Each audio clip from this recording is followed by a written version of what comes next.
No energy. You lost all your energy in yesterday's cultural activities, isn't it? You lost all your energy.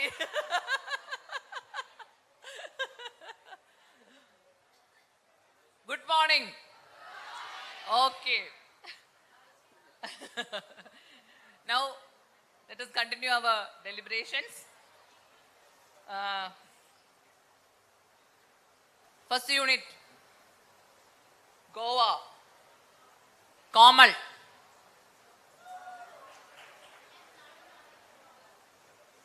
Kamal.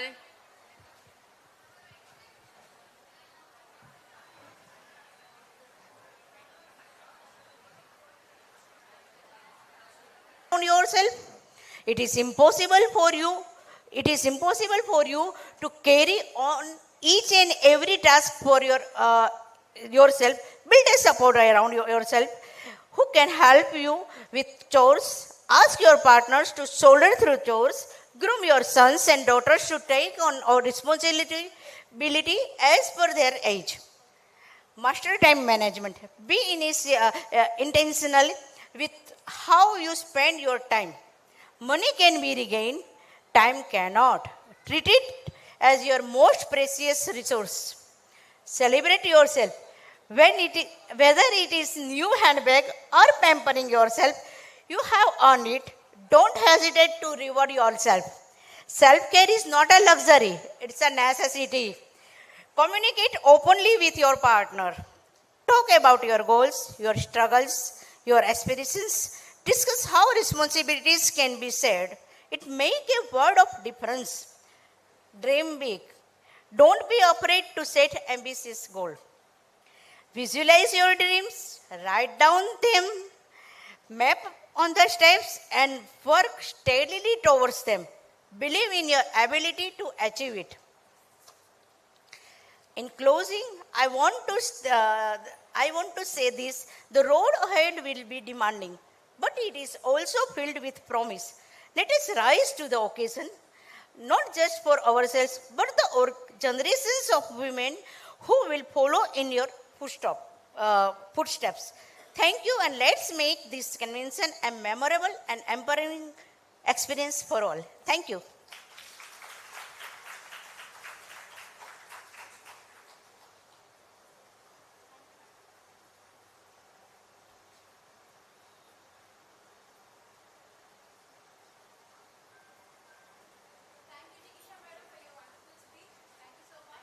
Now let us continue with the deliberations.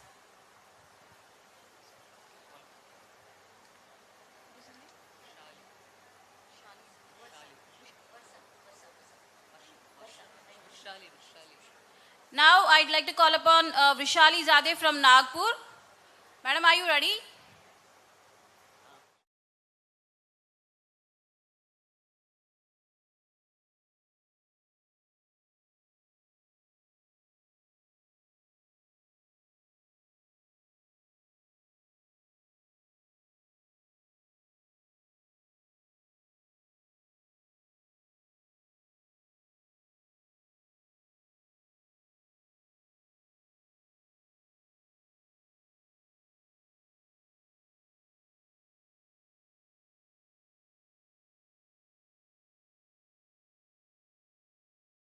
Federation of bank of India staff union के working president comrade Suresh बोभाटे, इनके leadership के बारे में तो आपने सुना ही होगा। Comrade बोभाटे sir ईएमबीए के और bank of India staff union Nagpur zone के जनरल सेक्रेटरी है। हम उन्हें गुरुजी कहते हैं।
Thank you, sir. And I request you to address the gathering. I request you to address the gathering. Thank sir. you, thank you. Respected Presidium, leaders of the Federation, including our President Maxi Pereira, General Secretary Dinesh Jalalan, our most beloved guest, Justice Chandru, and we have here the President of All Kerala Bank Employees Federation, Comrade Sujit Raju, and my dear comrades. Actually, I was telling them not to break the flow by calling me in between.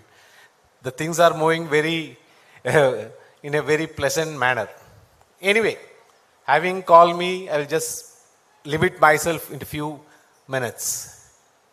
First of all, a person from being the state, I take this opportunity to welcome you on my personal behalf to this God's own country where the God's own unions meeting is being held. Our president was mentioning about AABA and our federation as God's own union.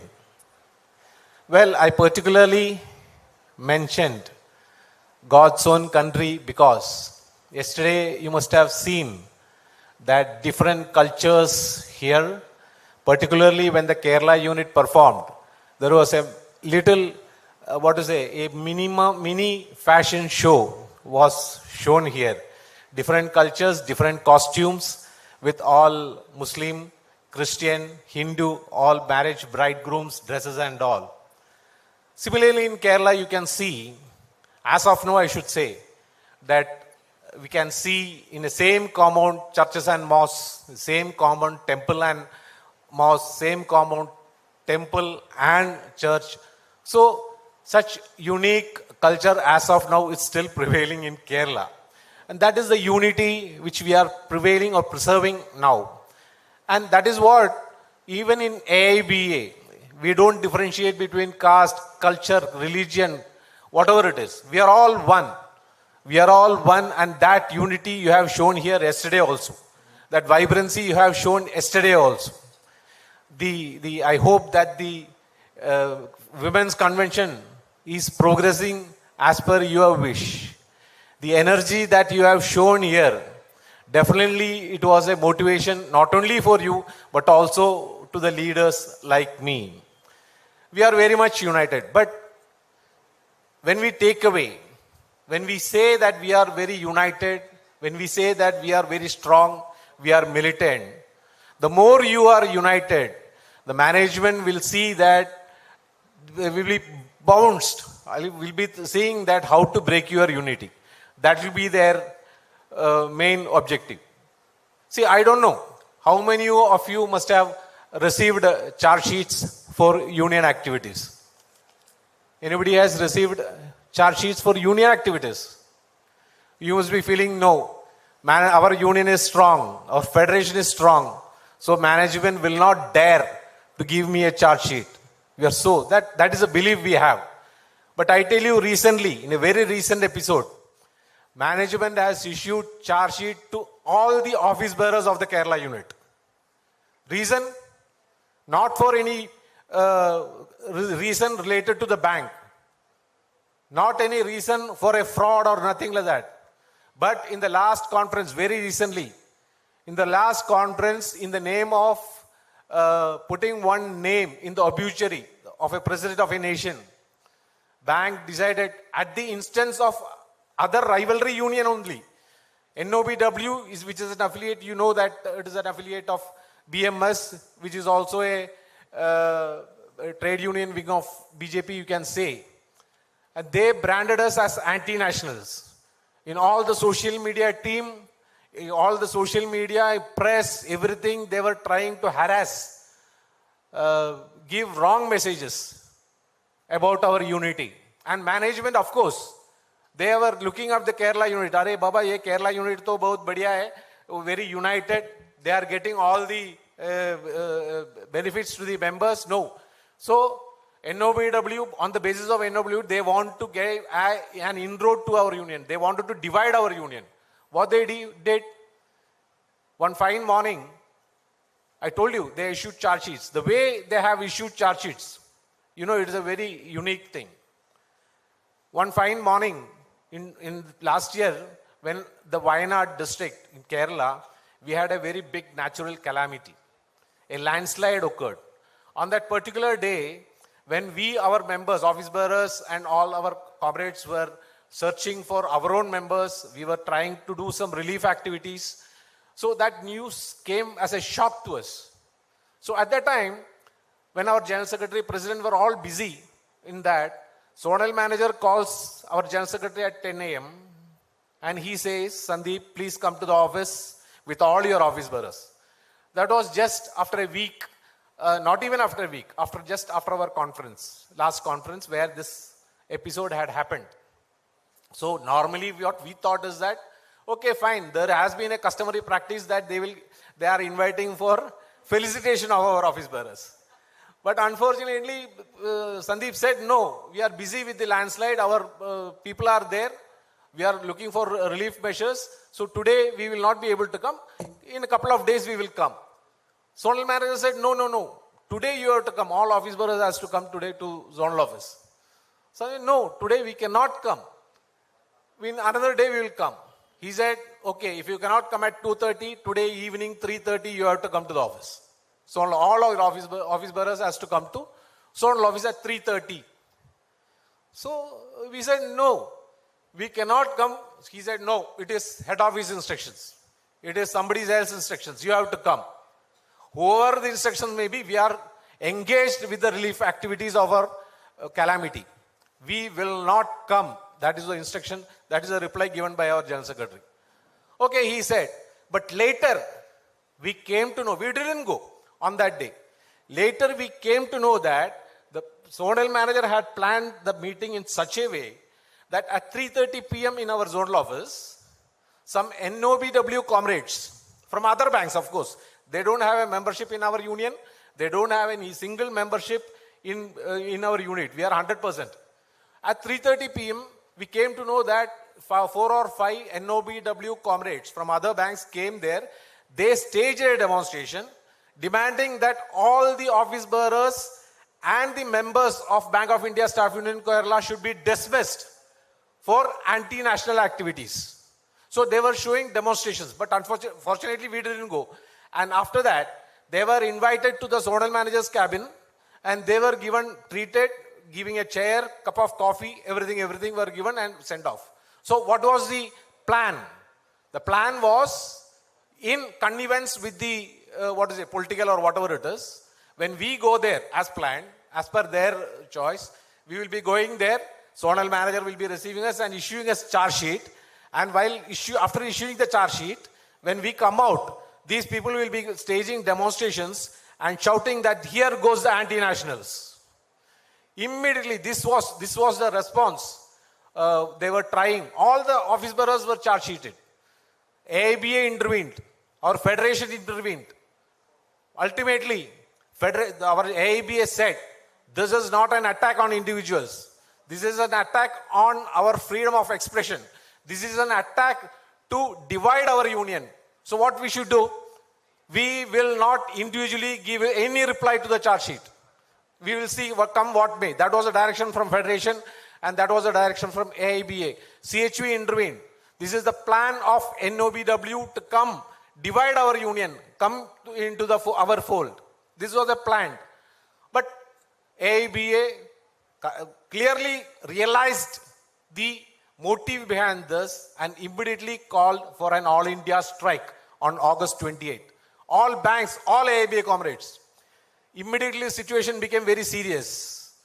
Government came to know that this is not an easy game. They intervened and this is also in the intervention of the government also. Government also knows. They called our MD and CEO and said this has to be settled. Our federation also intervened. They called our federation and ultimately they decided we will settle the issue. Since AIBA has called that strike, Central Labour Commissioner called for conciliation and before the day of conciliation, management called for discussion and on that discussion, the entire charge sheets were withdrawn. Not a single individual of our comrade has given a reply. Without giving a reply. And that is the power of unity. That is the power of militancy. That is the credibility of AIBA. That is the credibility of our General Secretary, Federation of Bank of India Staff Unions. So, what I am trying to say is that, see, we may be overconfident that we are very united, very militant, but we don't know from where the attacks comes. So, we should be very careful and we should be more active with gaining knowledge and all those things. I was a General Secretary for a few years, for a long time in the Kerala unit and also in the Federation. Now, it has been handed over to a younger generation. Management, what they say, this is the apt time. New comrades have come to the leadership. They don't know. They have not studied the history of AIBA. New comrade doesn't know the history of AIBA. They don't know the history of the union. They don't know the service conditions. So this is the best time to attack. So we should be fully earn the knowledge of what is our service conditions, what about our future earlier leaders, what sacrifice they have given, and what is our service conditions. Then only we will be able to move forward. Now, this women convention is progressing. I hope that you are all enjoying. You are all. It is going as planned. Yesterday, I have seen your energy, your vibrancy in the dance, everything. You are so wonderful. It was a wonderful performance, and I wish that this will be transformed into the action, transformed to an action to build our union to more stronger AIBA, more strong federation. And you are all representatives of your base units. You have come as a representative 10, 5, 15, like that. More comrades are there in your base units. So go back, invite them, call a meeting, pass on the energy which you have gained here, pass on the knowledge which you have gained here to your other comrades. Let the management know, let others know, we are here as one. We will fight for our demands, we will fight for our rights, and we hope that this convention will pave or open a new path in the onward march of our federation and AIBA. Thank you all. Thanks a lot.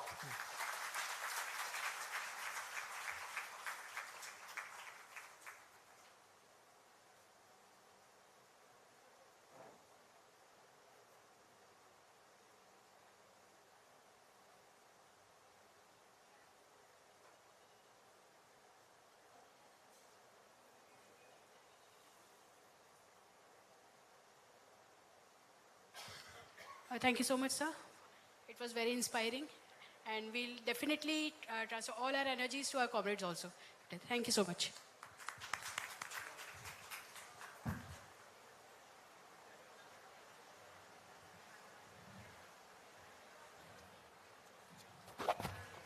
Comrades, we will move on with our sessions. I would like to call upon stage President of Federation of Bank of India Staff Unions, Comrade Maxi Pereira. I request Chairman of Federation of Bank of India Staff Unions, Comrade T.V. Shivaramakrishnan to occupy the dais. I request Working President of Federation of Bank of India Staff Unions, Comrade Suresh Bopate to occupy the dais. I request General Secretary of Federation of Bank of India Staff Unions, Comrade Dinesh Chalalan to occupy the dais.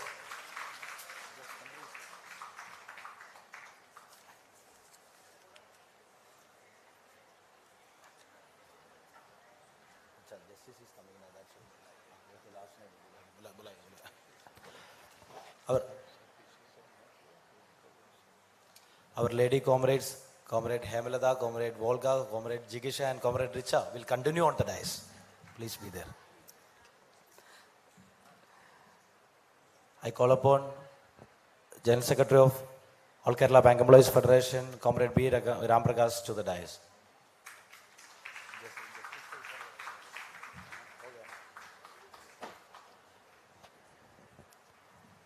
Today we have our guest speaker,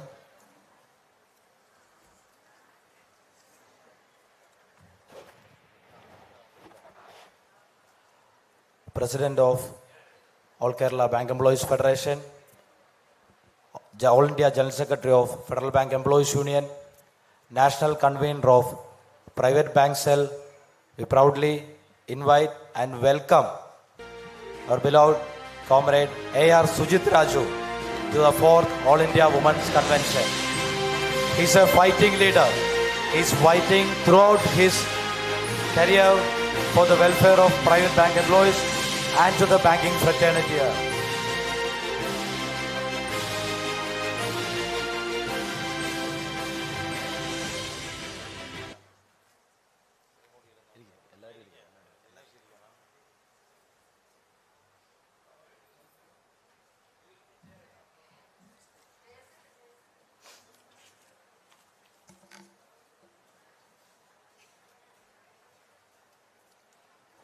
Dear comrades,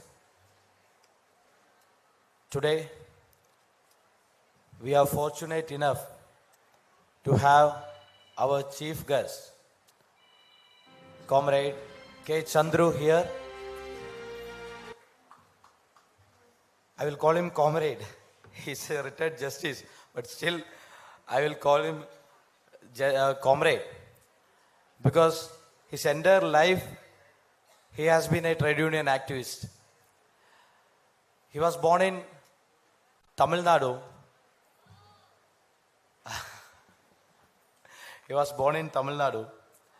He practiced as both in civil and criminal case as an advocate in both civil and criminal courts.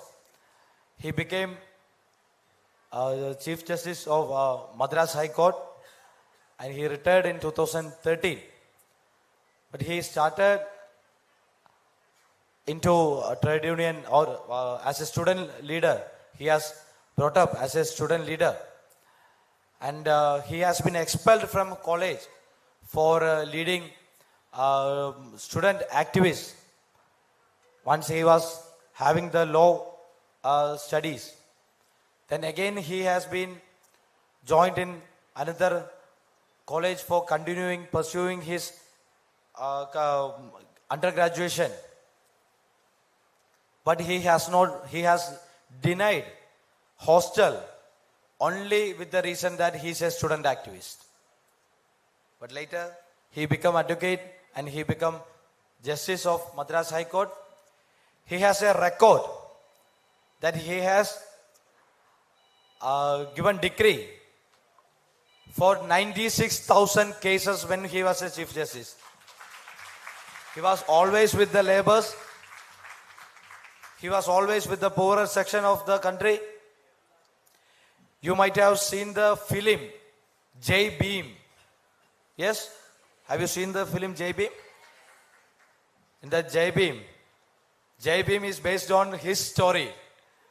He was the advocate in that story who was helping a desperate pregnant woman who lost his husband from the custody of police, who was fighting to find her husband.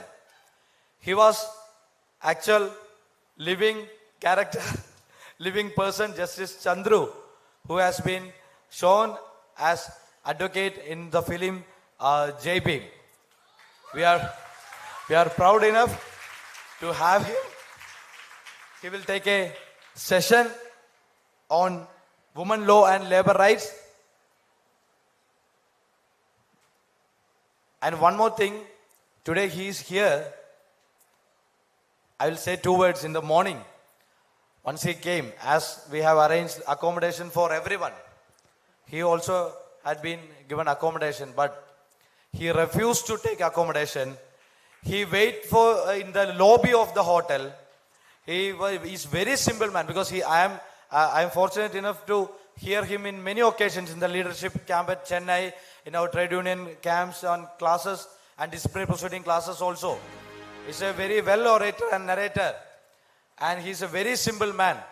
He was waiting at the lobby. He was refusing to take chai also from there because he is always walking with the all sections of the life, with the poorer sections, with the unorganized sectors and all. He had a major surgery last day 3 days before he had a surgery in his leg. He is having a stent also. Yesterday only his stitch was removed. But because of the commitment he has taken, the word he has given to the Federation of Bank of India Staff Unions that he will be here today. We are fortunate enough to have Justice Comrade K. Chandru here. I welcome Justice Comrade K. Chandru on behalf of all of you. Justice K. Chandru, please occupy the seat on the dais. Just have a applause.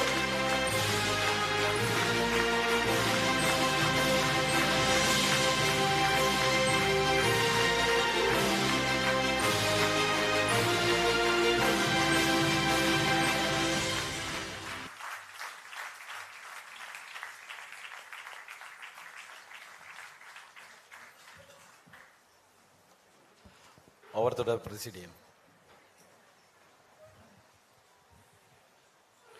Comrades, Comrade Sandeep has already introduced Comrade Justice Chandru. His life is a statement. We always pride ourselves to have one of the best constitution. But he is the one justice who brought this constitution to life, the soul of the constitution in every judgment of his. I won't delay much time because he has to go. I request Comrade Justice to kindly address us.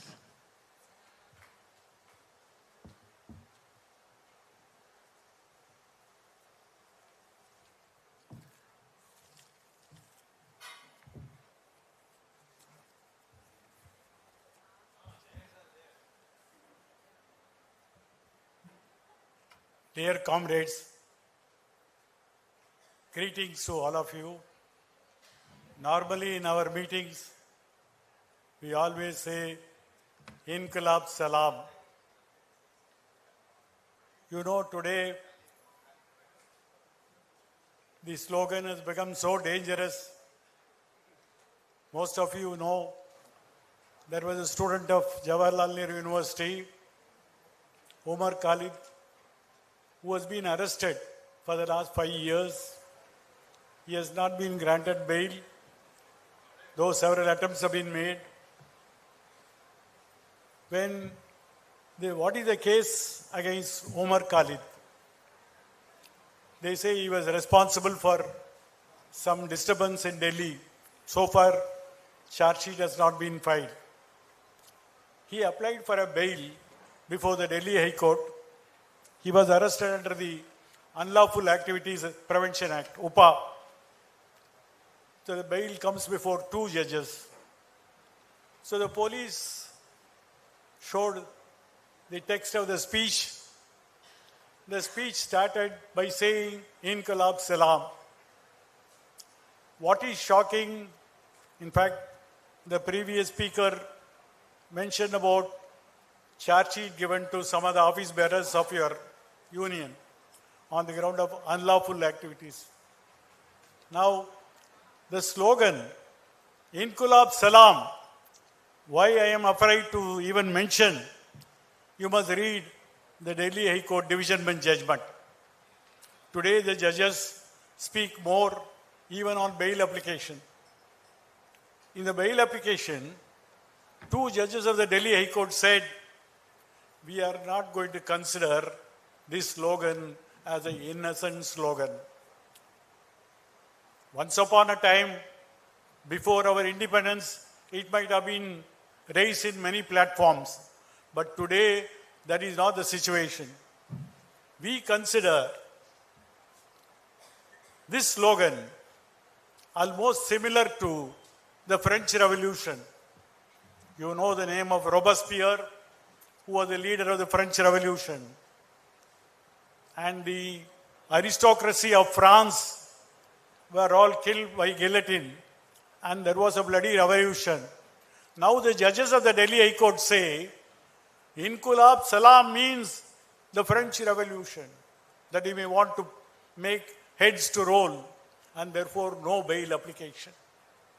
I was shocked. I was also a judge of the court. We have also dealt with bail applications. But when you take a slogan which has been raised from 1920s till now, written by a Muslim politician, raised in every platform in India, including BJP platform. We always say, Inqilab Zindabad. Now, how does the judges say that this is a very dangerous slogan? We will not allow. And now, Omar Khalid is still in jail in Tihar. Bail is not granted. Though bail is the general rule and jail is an exception, today in India, we see in reversal orders. In fact, 2 days back, the cabinet of central government met and passed a resolution for what? In 1975, on 25th June, Mrs. Gandhi declared emergency in India. They want to remember that date in which the rights of the people have been taken away by the Mrs. Gandhi's cabinet. This is the resolution passed by a cabinet. And now the question is, you are now recalling an incident of 50 years ago when rights were removed. People were put in MISA, the notorious Maintenance of Internal Security Act. And people are never been allowed to come out on bail. And the courts were shut down from entertaining such matters. Now, if you think that during emergency, the rights of the people have been taken away, now what is happening today? That's the most important thing. A student leader who was arrested under the UPA for the last 5 years not been granted bail.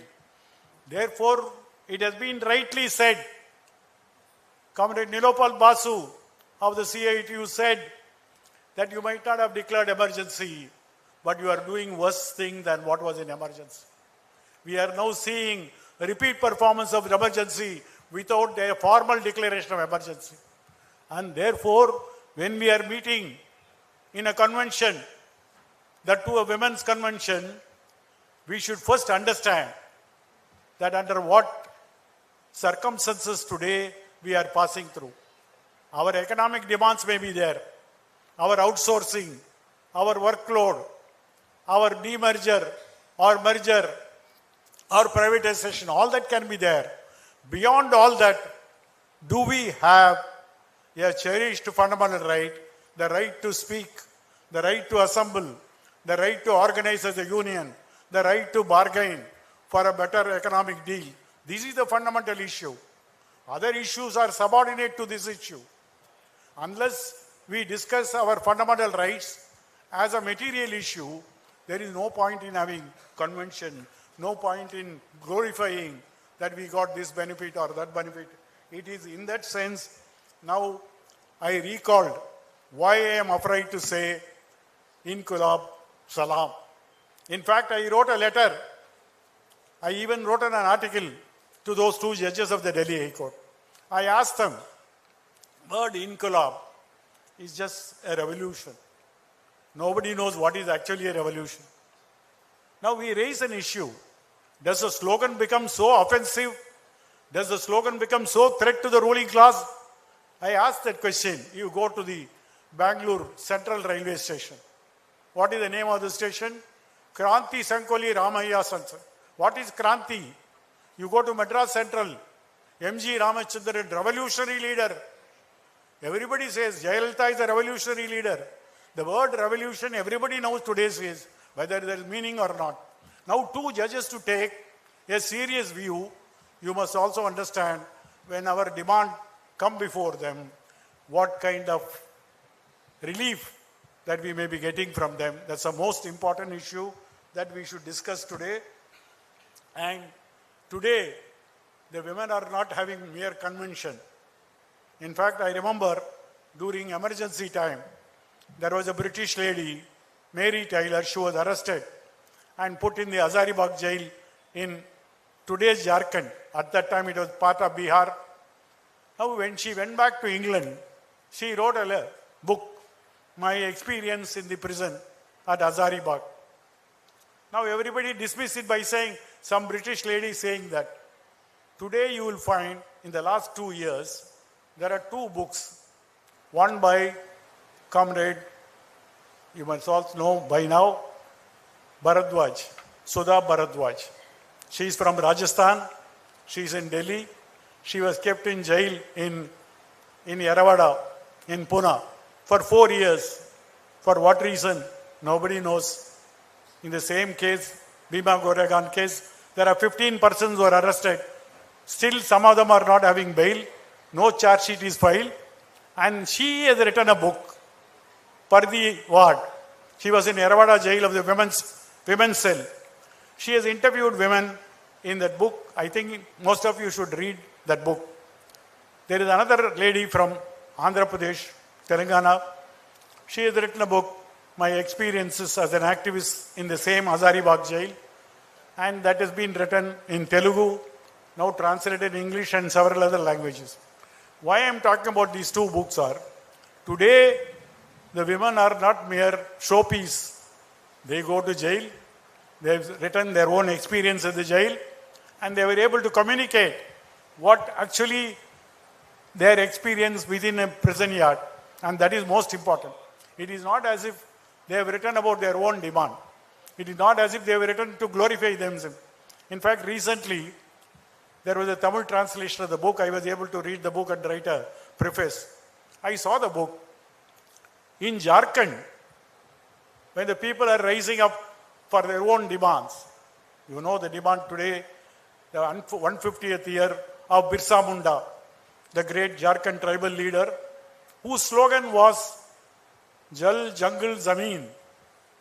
Now this Jharkhand today is filled with several Jharkhand youth in the jail, women no exception.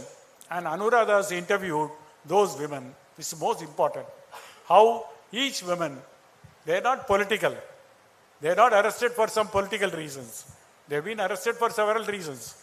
Now these women also experience their prison life and were able to communicate. I am saying this only to say, today women have come a long way where just not doing housework, call themselves as homemakers, not just do economic participation in various trades and industries, but today they also participate in the political process of this country and go through the same ordeal.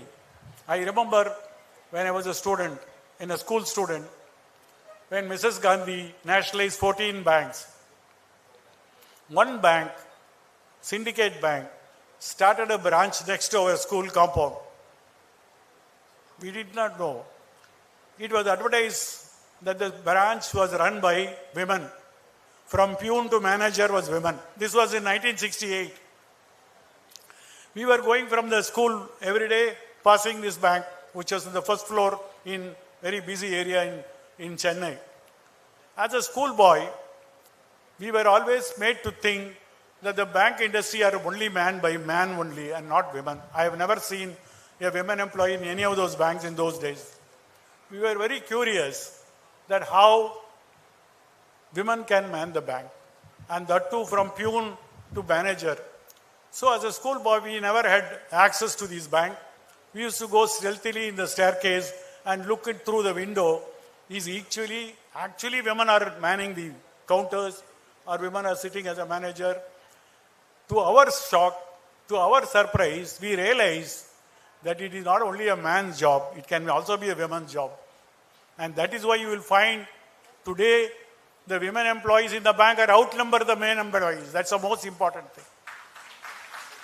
Today the commercial banking sector have more women, and therefore it is not surprise that we have a women's convention part of our trade union. You cannot ignore women today, whether it is banking industry or any industry for that matter, and discuss issues without their presence. That is most important. That is why people talk about today the Nari. The word Nari has become very popular, and Nari is issued where everybody is seemed considering. I remember when I was a lawyer, there was a case. The case was relating to a thermal station in Chennai. They used to burn coke, the coal, and then produce electrical energy. While burning the coal, lot of ash will come out of that, and there are ash towers are there, which is 5 floors. And the cleaning of the ash is done by women. women wearing sari, claiming 5 stories, and the hot ash will be removed by them, which will be sold to some private industries, sometimes free, sometimes for money. Now suddenly electricity board thought women are not suited for this job.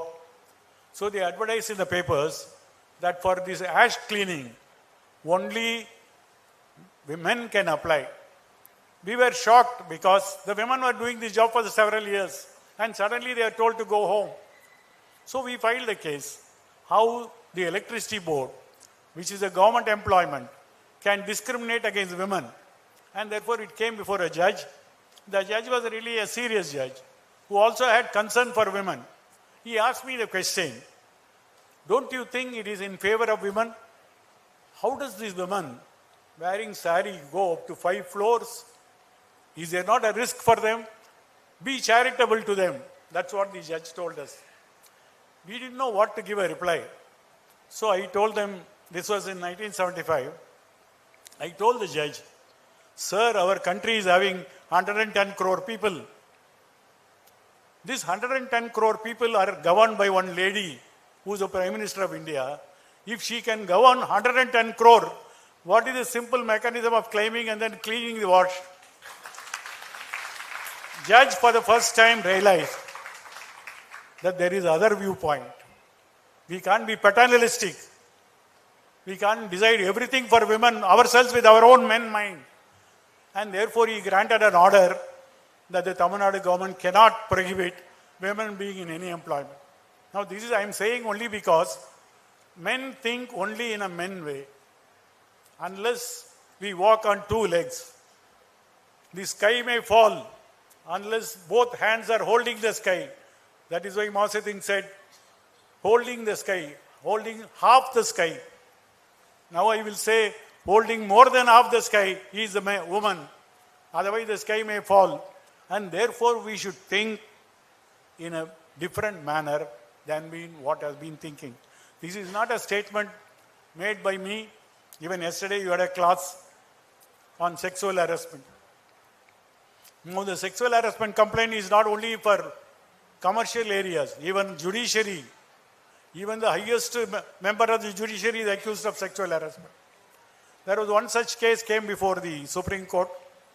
The Supreme Court, how it came to the Supreme Court, you know, in Gwalior, in Madhya Pradesh, there was a district judge. In every district, we have one High Court judge in charge. We call them as a portfolio judge. I am in charge of X district. Now the district judge found the portfolio judge is having a birthday. Therefore, she took a bouquet, went to his house and gave it to him, just as a respect, because he is in charge of the district and therefore she has to show respect. When she went and gave the bouquet, somebody also gave a bouquet. The judge had the temerity, he had the audacity to ask the district judge, who is in charge of the entire Gwalior district, you look so beautiful, why don't you make a dance? She said, why? I came to greet you because it's a birthday. Now you are asking me to dance. Sorry, I will not do this. She walked out of the house. And once she walked out, you know what is the result? She was transferred some 1,000 kilometers away from Gwalior to some other place. She has a daughter who was a +2 student.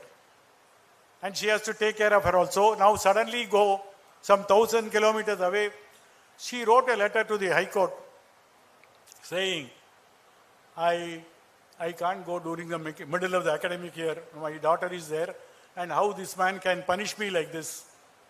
As a High Court judge, does it look good for him to ask me to dance before him? It's a clear case of harassment. But then the High Court judges have ganged up and said, no, sorry, get out. She went to the Supreme Court. She engaged one of the brilliant lawyer, Mrs. Indra Jaisingh. When she was arguing, it was heard by a Chief Justice of India, Justice Kehar. Now the other side, the High Court lawyer started arguing, and usually Indra Jaisingh used to interrupt, saying he's saying something wrong, he is not correct. So the Chief Justice told Mrs. Indra Jaisingh, you please take your seat. When your turn comes, you can do this. Don't interrupt other side argument. Now this is very simple. Every day in court such things happen. But the other side lawyer, who's also a senior lawyer from Delhi, he told the Chief Justice, my lords, don't interrupt Indira Jaising. Her interruptions are delightful. Now, this is something shocking to Indira Jaising. She said, what is delightful? Are we all here to make some dance and some performance and recreation? How dare he can use the word delightful? Now, the Chief Justice didn't understand. The word delightful is a very ordinary word. He merely said, no, it's delightful. Now, Indira Jaising took exception to the other side lawyer using the word delightful. Now, Kehar went home. He could not understand what was the anger of the Indira Jaising. Finally, he wrote an order. In fact, most of you can read the order. If you read in your Android phone, you can see the order. Additional Judge Gwalior was as High Court Madhya Pradesh. You must read that order. In para 17 of the order, Justice Kehar said, every day is a learning process. Chief Justice of India, who is the highest in the summit of the judiciary, writes in the order, every day is a learning process for us, meaning we learn every day. When Indira Jaising took exception to the word, we did not understand why there should be so much objection. Later we realized every word carries a meaning. Every word has to be deconstructed and real meaning must be found, because these words are coined by men and they carry a loaded message. Unless we deconstruct, we will not understand the meaning behind this, and therefore he writes in this order. Now this order came some 20 years back. I still remember the order. When our previous Chief Justice, Dhananjay Chandrachud, he wrote a book from the Supreme Court, which you can see in the online. They took some 60 words which are normally used in court. Those 60 words are considered as colored words. They carry some color and therefore they should not be used. For example, chairman, our bank chairman. We don't use the word bank chairman, chairperson. So every word coined some time back, today it has got no value. It is not a men's world anymore. The women are equally participating. Therefore, all sex-colored words has to be removed. Now, the Supreme Court issued a circular, a small booklet containing 60 words that no judge in future should use in the judgments. These words should not be used. This I am saying to you because this happens in the highest judiciary in India. That the words carry different meaning. The words carry loaded meaning. The words carry a patriarchal meaning. This has to be go meaning, and therefore we should come to a new world where women should be treated as women and not as a part of a baggage, as part of a something else. And therefore today the planning process, today every economic process has to have women also as a crucial participant in this issue. It is in that sense that I want to tell you that the Supreme Court carries a new vocabulary, but we are still living in some other world. We still living in some other world. It is in that sense we should think in a different form. And in this Women's Convention, my first address to you, the topic given to me is women, law and labor rights. I think is a very vast subject. One day or 1 hour we don't think we can discuss, but nevertheless, I would only make some important submissions. The first thing that make a woman separate from men are 3 issues. One is a menstruation. Second is a marriage. Third is maternity. Before I go to labor right, I also want to talk to you on the question of menstruation. Today, there is a big debate which goes on whether women should have menstrual leave or not. There is a discussion. I don't think major unions have taken as a separate topic, but it goes in various circles that should there be a holiday or not. Now, it is in that sense I want to start with, because it is Kerala. The first question came before the Supreme Court few years back was in Shabarimala, Lord Ayyappan, people go, but women are not allowed. Women on the menstrual age from 6 to 60, they are not allowed. For a long time, this has been going on, and somebody moved the Supreme Court. Is it not discriminatory? What is, after all, what is menstruation? It's a biological cycle. How do you say that they are impure? They should not enter the sanctum. The word impurity is something associated with untouchability. We do not touch the scheduled caste. Once upon a time, they said it's impure. And if they come, it will de-sanctify the place. Now this question was considered by 5 judges. 4 judges were men judges. 1 was a woman judge. 4:1, the split verdict came. Justice Chandru wrote an order saying, untouchability may be abolished under Article 17. But untouchability doesn't mean only keeping the scheduled caste away. Any form of an argument which has got basis as pure and impure, it is also banned under the Constitution.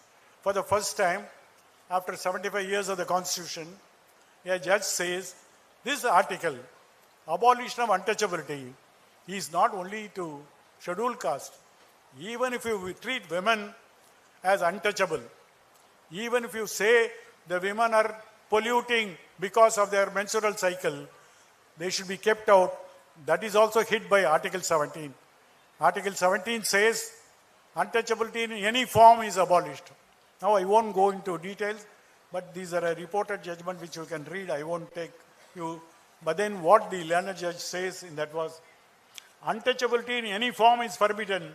The operation of the words used by the Constitution cannot be confined to a particular form of manifestation of untouchability. The Constitution, as constantly evolving instrument, has to be flexible to reach out injustice based on untouchability in any of its form and manifestation. Article 17 is a powerful guarantee against exclusion. As an expression of anti-exclusion principle, it cannot be read to exclude women against whom social exclusion of worst kind has been practiced and legitimized on notions of purity and pollution. Now this judgment of 2019, today we are in 2025. What happened to a judgment? A judgment by a 5-judge bench, and majority judges have agreed with this. Can any woman can go to Shabarimala? This is a question. Now there is a law, there is an interpretation by court, but in action, zero. If you go, you will be beaten up. 2-3 people went and got beaten up. Now I remember, I came to Kannur and went to Kasargod. There is another campus there for a law lecture. When I finished, somebody told me, sir, you don't go to station early. My train, Mangalore Express to Chandru was only at 7 o'clock. They said there is going to be a human chain at 5 o'clock. So you want to go to station, now itself you cross the road. Thereafter you will not be able to go. I was curious and wanting to wait. What is this?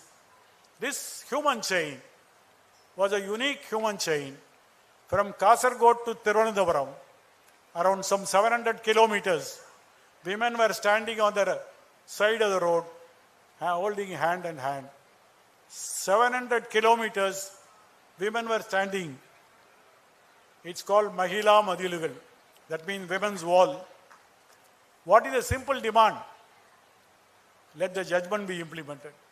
This is the only demand. No other economic demand, no other demand which has got any financial consideration. And they demand that we want this judgment to be there. This Mahila Madilugal was reported in Malayalam press. Many of you coming from outside Kerala would not have read the report. Some 5 lakh women standing from northern side of Kerala to southern side of Kerala never happened. And now today, there are demand from the people. There is a judgment in our favor. Why is that we are not able to get that? That is the issue that you should understand. There are people who speak. There are people who speak more revolutionary. But when it comes to action, you will find nothing. Now what happened to the judgment? Now judges said it needs serious reconsideration. It should be heard by 9 judges, not 5, 9 judges. Now Justice Krishna Iyer calls this as the number game. You may not know very much about Krishna Iyer. We are very fortunate. He lived some 1 kilometer from here in this MG road. His house name is Sadgamaya. One of the brilliant judge who always thought and fought and wrote judgments in favor of equality, in favor of women's rights. In fact, the small booklet that has been given to you, if you see the last paragraph, there is a judgment of Muttamma. Muttamma was a foreign service officer. She was a very senior officer, but she was not given ambassador post. If you are a senior officer, you are given ambassador or high commissioner. If it is UK, it's high commissioner. So she wrote to the government, I am a senior, my junior is all holding ambassador post. Why I am not given any ambassador post? The matter went to Supreme Court, heard by Krishna Iyer. Krishna Iyer asked the central government, why is this senior IFS officer not given an independent post as an ambassador? Government was dragging its feet. They didn't give the real reason.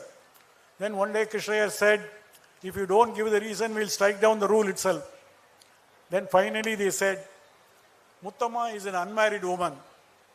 If she is ambassador, some guests come to the embassy. Who will be her partner to welcome that man? Therefore, we have an unwritten policy. Unmarried officers will not be given independent posting. For men, he can be a bachelor. For women, she cannot be a spinster. This is something which the foreign ministry never want to disclose. Finally, they told. Then Justice Krishna Iyer adjourned the case by saying, if you don't post her, then we will have to write some nasty things. The next week, she was given ambassador of Sweden. So the judge writes in his order, we dismiss this petition, but not the problem. When matters of women come to court, we only deal with that petition. But the problem cannot be dealt with the court. The problem has to be dealt with in the society, in a larger sense. It is in that sense, Justice Krishna Iyer said, you can have 3 judges, you can have 5 judges, you can have 9 judges, you can go on like that. For example, Industrial Disputes Act. You are an employee. Many of you know you are award staff. What is award? Which is award they are given to you? Have you ever know why you are called award staff? It is because for the first time, the entire commercial banking industry went before the tribunal, National Tribunal, headed by Sastry, Justice Sastry. Justice Sastry in 1950 gave an award. A judgment is called award. For the first time, bank employees got their wage scale, their time, their workload. Several other matters have been discussed in the Industrial Tribunal Award. So the award refers to Sastry Award. After 10 years, we got Desai Award, another judge from Bombay. Later, our AEBA decided we will not go to court. Every 10 years later, one judgment will come, we will not do that. We will have bipartite settlement. That is why you are having 7 bipartite settlement. We refuse to go to court. But nevertheless, when you say award staff, that means you are a worker covered by the judgment. That is why you say award.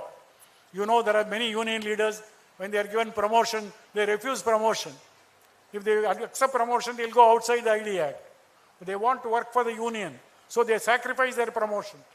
Many of them even today, they have sacrificed their promotion and continue to work for the workers. It is because they want to be award staff. A worker within the meaning of ID Act.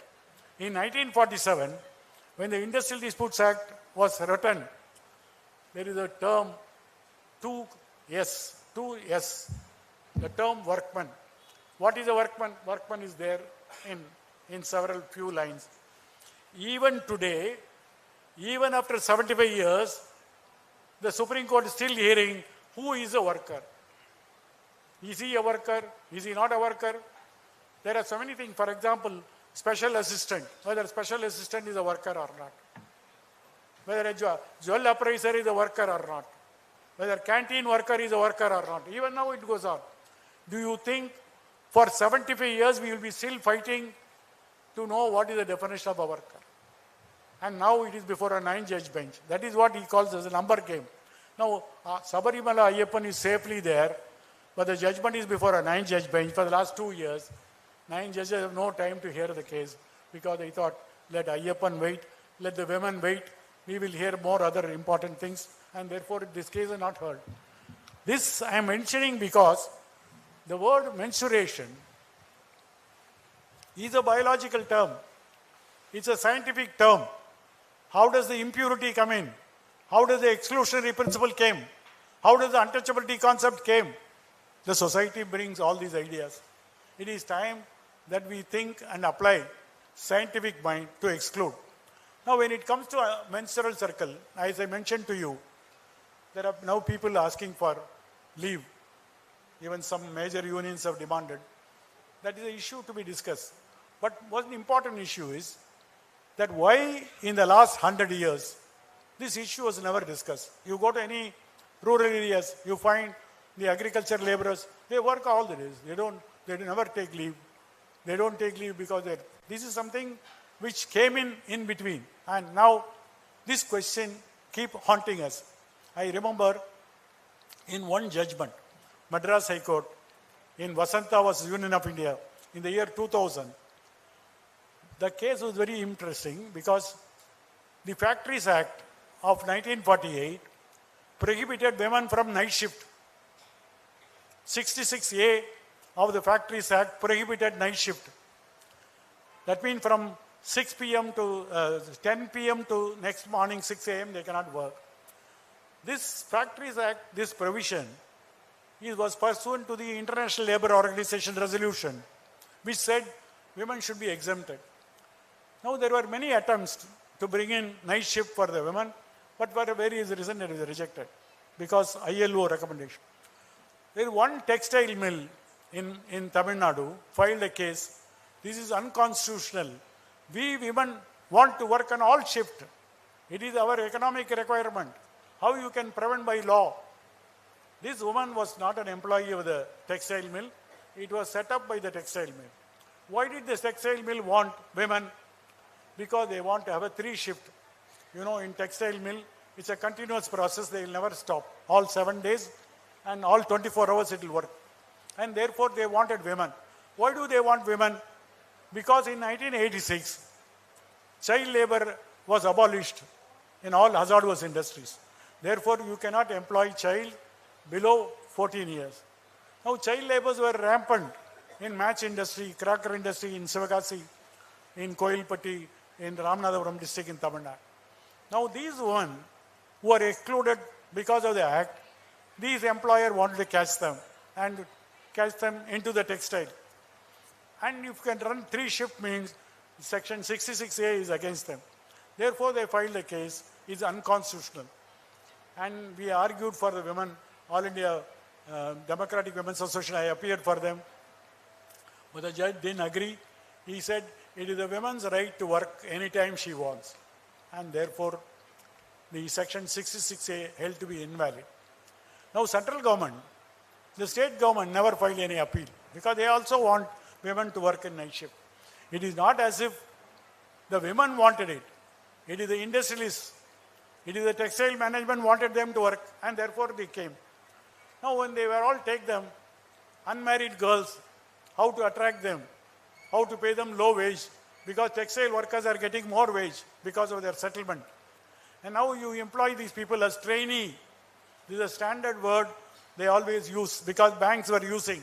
I remember in the early 60s, there was a bank in Madurai, Pandian Bank. They were employing BCom graduates with 300 rupees salary. Trainee clerk, 300 rupees salary. Now this was challenged and went to the tribunal. Tribunal held it's unfair labor practice. Madras High Court confirmed it. Likewise, the textile management wanted to have these women who are in the age group of 14 to 18, keep them in a compound, put them in a hostel, pay some food to them, not free food, that will be deducted from the salary. And then how to convince the parents. They called it as a wedding scheme plan. What is wedding scheme? After 3 years of service, they will be given lump sum amount. You can get married, some 30,000. Tirumagal, Tiruvanathittam. That's what they mean. Now the large scale unmarried women were engaged on a low wage Now slowly people found this was a trick to get reduced salary. Now even today in those mills near Tamil Nadu, near Madurai, there are people from northeast were employed. Nagaland, Assam, Meghalaya, those women are being employed. They are gullible women who are employed. It is not a scheme to give employment. It is a scheme only to get some wages done. Now when this was challenged, as I told you, Madras High Court said this section should go. In that judgment, he writes one paragraph, several protection to be given. They should be given bus, they should be given security, they should be given this, that and all. Finally he says that women should be given menstrual holidays. I don't know where he got that. But then he wants to appeal that he is also pro-worker, he is also pro-women worker, and therefore he wrote this order. This was in 2000. Now everybody wants women to work. As if women don't work. They will not only work here, they also work at home. It's a double exploitation. How does people understand that today Narayana Murthy says we must increase 70 hours per week. It's good for him to say Mrs. Narayana Murthy can work. Why does he say that workers' weekly hours should be increased? Now this is one important issue. There is another person from L&T, one Subramaniam. Why you are looking at the face of your wife? Come to work on Sunday. It's all because we are keeping quiet. When L&T Subramani can say this, Infosys Narayana Murthy can say very deliberately, 70 hours, what happened to our 100 years of struggle to fix the wage? 8 hours working norm. 8-hour working norm is in Factories Act, whereas bank employees were able to get much better concession.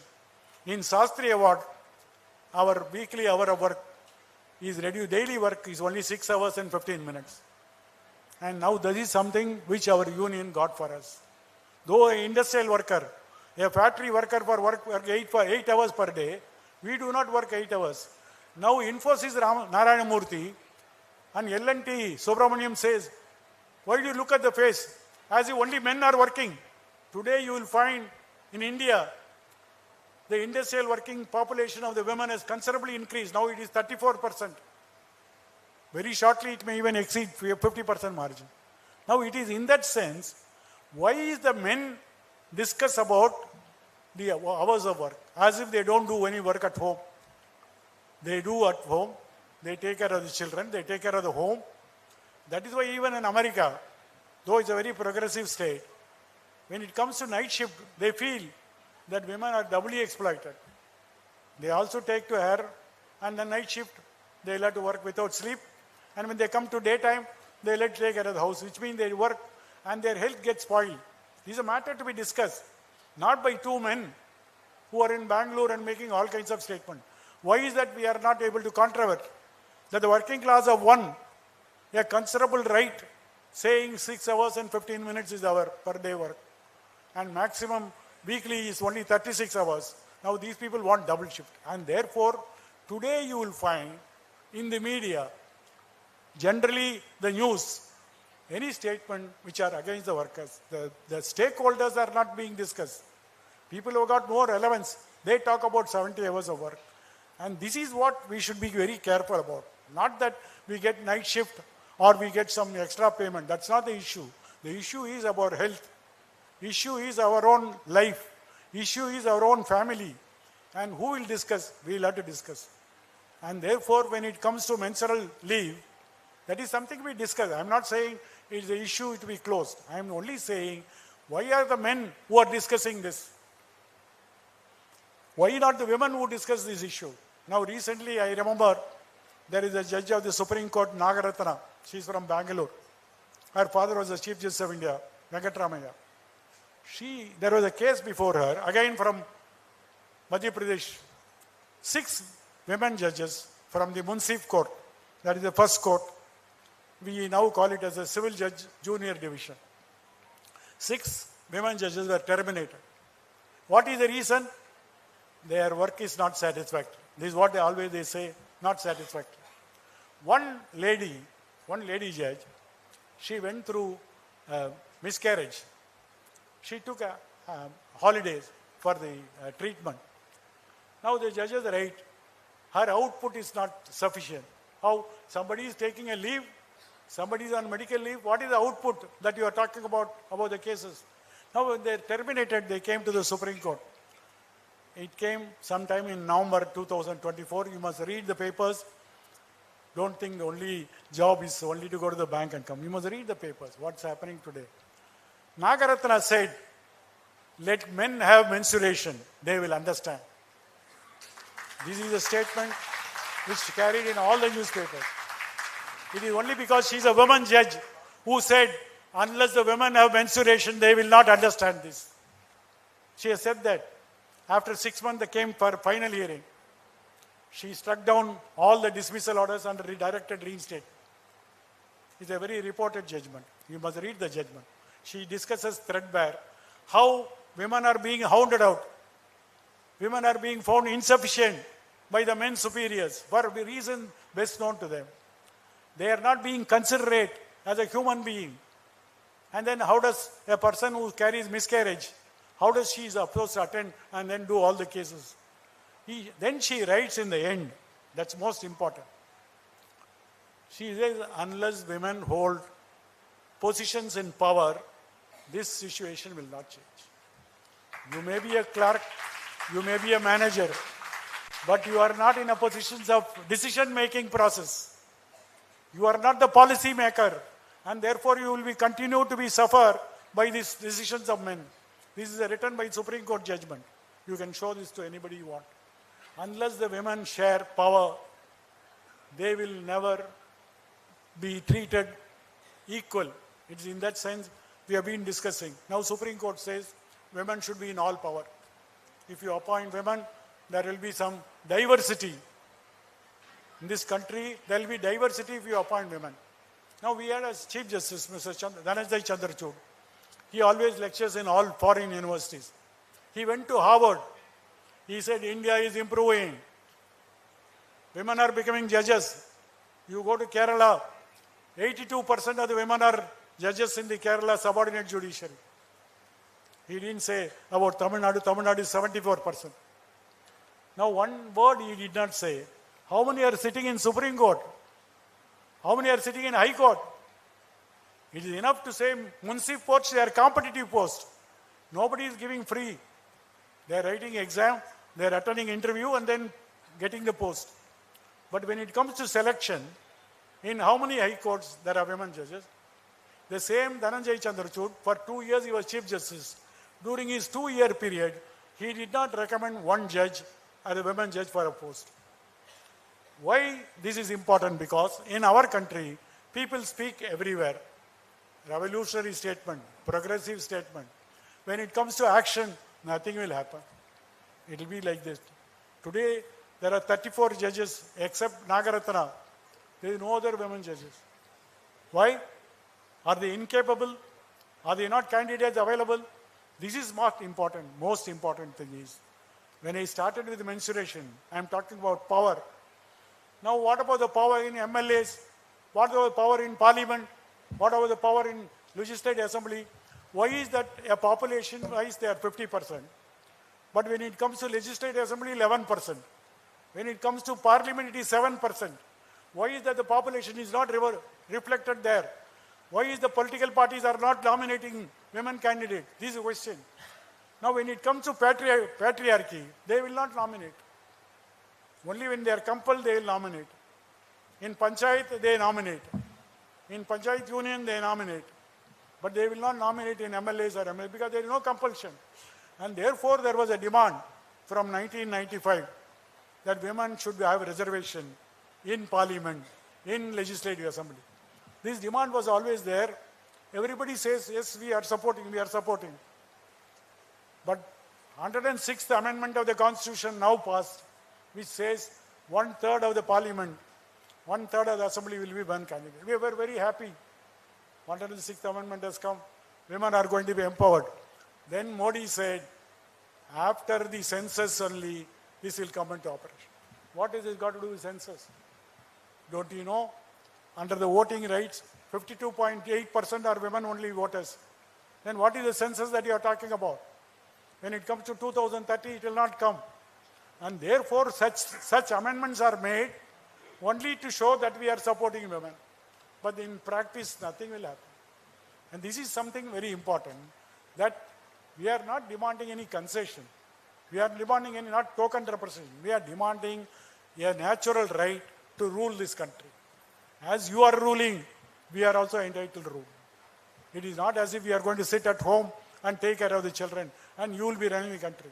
And therefore, it is based on a surer foundation, accepted by the court, accepted by the parliament today. But when is it we are getting? This is something which we must keep on harping on this issue. I am very happy that you are having a women's convention apart from the original trade union. Usually trade union will also go there, vote for them and come back. Today the trade unions also do think that their women's issue has to be discussed. Women's issue has to be addressed. Women should be part of our own charter of demands. It is in that sense this convention become very significant. This is about menstruation. Let me go to marriage. In 1965, when the multinational drug company Pfizer started a company in India, they asked all the girls who are applying for a post, I will not get married. I will remain as a spinster. One of the declarations. Now the union raised a dispute. How is that you are saying I can't get married? I am only working for you. Whatever working time, whatever the outload I should give, I am giving. Where is the question of the same declaration is not obtained for men. It's only for the girls. Now the matter went to Supreme Court. Supreme Court said the demand for declaration that they will not get married is unconstitutional. You cannot restrain a woman to remain a spinster. And she has every right to have a family. And therefore that was struck down in 1965. Now when we say 1965, we got the demand. And now what about now? What is the position of law today? If you see the Article 15, there shall not be any discrimination on grounds of X, Y, Z, on grounds of sex. There cannot be discrimination. The state shall not discriminate. But then the catchword is only on grounds of sex. You suppose some other reason, there's a reason of a sex plus, then that is not hit by Article 15. This is something which the Supreme Court said in the air hostess case. You might have seen so many air hostesses. Their retirement age is different. In the airlines, the employment is called cabin crew. Cabin crew consists of male steward and female air hostess. Female air hostess will retire at 45. Male steward will retire at 58. This is a position. Now, why do you say that they should have a different retirement age? This is one question which came before the Supreme Court in Air India. The second question was, during the probation, you cannot get married. The same condition is not there for male steward, only for female air hostess. Third, once you get married, you shall not get any child, a restriction on childbearing. Otherwise, you will be given ground staff. If you fly, your allowances are more. If you are grounded, you will not get allowance, you will get basic salary. And therefore, this was challenged by the air hostess. Supreme Court gave a very shocking judgment. They said, during probation time, your attention to the employer and the work is more important. Therefore, there is a rule restricting marriage is valid during probation. Then what about the retirement age? They said you are drawing different salaries and therefore you can have a different retirement age. But we will now advise the airlines to have the same retirement age. This is how. Now the word in 1965, marriage restriction is bad. In 1990, marriage restriction is good. That too in Air India, which is a state-owned. At that time it was a state-owned, not Tata's. Now, how does the judge's mind operate? This is very important. You may have judgments. Last 75 years, if you see, in fact, if you read my paper, which is given as a booklet, in terms of labor law, the courts have taken very inconsistent stand throughout. It depends on which judge it is coming, whether it goes to him, whether it goes to Krishna here, then it is different. it goes to X, Y, Z, it may not be different. In fact, one Justice Krishna here said, if you go to Delhi, in the Tilak Marg where Supreme Court is there, he said there is one building in Tilak Marg called Supreme Court, but within that there are 34 Supreme Court. Each judge decides according to his own wish. And therefore, that becomes the law. And what is in 65 is not accepted in 1992. That marriage can be restriction, can be there. Why is that such restrictions are coming only when it relates to women? Now they say, this is not a restriction based only on ground of sex, because as a probationer, your undevoted attention is required. All right, sir. What about male steward? For them, there is no such condition. For men, you can have one rule. For women, you can have another rule. This is what goes on that you should understand. Now, this is something which is nobody can understand, this kind of rule. Now we come to, once you are a marriage, you deliver. There is a child rearing. Now, what about child rearing? The Air India case says you cannot, if you deliver a child, you may be ground staff only. Now, this is something which is ununderstandable.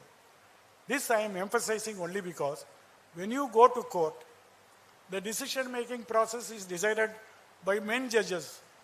The men judges think in a different way than the women judges. This is not something which I tell you from open heart. Few years back, in the university, there was a discussion on feminist judgment writing. Now, feminist judgment writing is mean you take 10 judgments today, give it to 10 women lawyers. What will be the judgment? And then it was found to the shocking, all 10 judgments were reversed. They did not accept to the value system. And therefore, the feminist concept of understanding the situation, the feminist concept of looking into this world is quite different from men looking into the world. It doesn't mean that men cannot decide. Men can decide. If he has a good conscience, if he has no bias, no, he can be decided. Now, when I have a child, under the Maternity Benefit Act, you have a maternity benefit leave. That's very, very paltry. 12 weeks, 6 weeks before, 6 weeks afterwards. That is only 12 weeks. Now, as employees of bank, as employees of commercial institution, we were able to get 1 year leave. In fact, today the situation has gone so far. There is a demand for paternity leave. There is a demand for surrogacy leave. I have given orders for surrogacy leave. If you read my book, you can see. A child has to be attended. In what form she delivers the child is not relevant. Her attention is required for the child. Therefore, we said surrogacy leave, there should be a leave. It's not as if father is out of the picture. The men also should contribute for the child growth. And therefore, there are paternity leave that's also being granted in the central government also today. Now, when we are discussing a widest concept of what is interest of the child, now what is happening today, you cannot have as a third delivery. It is only 2 deliveries allowed, family planning, and that is a policy of the state, and therefore third delivery will not. Very recently, Supreme Court said we will not allow, because under Article 42, maternity relief is one of the objects, one of the goal of the government, and therefore they are bound to give the maternity leave, and therefore we have also held in several judgments. But then, why does such argument keep coming? If there is a marriage, the natural corollary is a delivery. Now you try to curtail on what we, in fact, I had a case of 2 BD rollers. The BD management don't have much love about government policy. They are only maximizing their profit. Suddenly one BD management in Tirunelveli, in accordance with the national policy, third delivery we will not give. I said, which policy that you are talking about? There is no policy, there is no law. It may be object. In fact, the southern states are paying for it. Having family planning, we are having reduced planning. We will also have a reduced parliament seat also now. There is going to be delimitation, means southern states, all 5 states will lose 17 seats now because of the family planning. Forget family planning. What is important today is who decides this. If women's health is an important point under which the maternity leave is granted, now you say we will put a ceiling on this. Not that everybody wants to have too many families. Also, one group which keeps on saying all Hindus must have several children so that Hindu population, all these arguments are political arguments. We are concerned with the health of the women. If the health of the woman is to be there, she can't be asked to work when she is delivered a child. There must be a holiday. This holiday is now constitutionally guaranteed. Now we hear different voices on this issue. It is not only in the area of labor. Haryana government passed a law that if you are having more than 3 children, you cannot become Panchayat chairman. What does it mean? I don't understand this. You can't be a Panchayat chairman if you have a 3 child. Some of the women's group filed a case before the Supreme Court saying why we are punishing. Whether to have a child or not is not my decision. And suppose there is going to be a twin. The second delivery is a twin. How do you disqualify me? Supreme Court said, these are all academic arguments. The law is valid because it's a policy of the government. This is something which is very shocking because these are the areas. What is that splits us from men? What is the women is split from the men? Is the area of menstruation, is the area of maternity, is the area of marriage. Now the marriage, when it comes to marriage, I already mentioned. Now when it comes to succession right, it's not only in these areas, even other areas, like you have a succession. There's a joint family property. Does the women have a share or not? If you see section 6 of the Hindu Succession Act, only father is a natural guardian. I will deliver the child, I will take care of the child, father is a natural guardian. Now this is not something shocking unless we come across some experience. For example, there was an English writer, Geeta Hariharan. She got a prize from Britain for her novel, English novel. 2,000 pounds she was getting, and that money was coming through Reserve Bank. She had two boys, children. She wrote to the Reserve Bank, I don't want to take the money, keep it as a trust in the name of the 2 minor boys. Then the Reserve Bank read, get your husband's consent. Only father can be the guardian and not you. She was very angry. She's a writer. She's also very sensitive. She came to us. We filed a case in the Supreme Court. You can read. Geeta Hariharan was the Reserve Bank of India, 1999. You can read the judgment. Because don't think when everybody talks about uniform civil code, Uttarakhand government already passed a law. Does the Hindu law provides in all respect equality to women? This is the only issue. You read Geeta Hariharan case. Section 6 very clearly says, father is a natural guardian. Now when this matter came to Supreme Court judges were very alarmed. Either they'll have to strike down the law because it's a clear case of discrimination against women. Geeta Hariharan said, it is my book. I got the prize. Why I can't spend the money in which I want? Why does my husband should give the consent? Now the Supreme Court judges didn't want to strike down because Hindu law. People may curse. Don't ever think that Hindu law of succession, Hindu law of marriage are all equal. It is also having so many negative provisions. One such provision is the Geeta Hariharan provision, where Supreme Court said, we will now read, not in all circumstances. Father is a natural guardian, not in all circumstances. Therefore, Geeta Hariharan can be the guardian.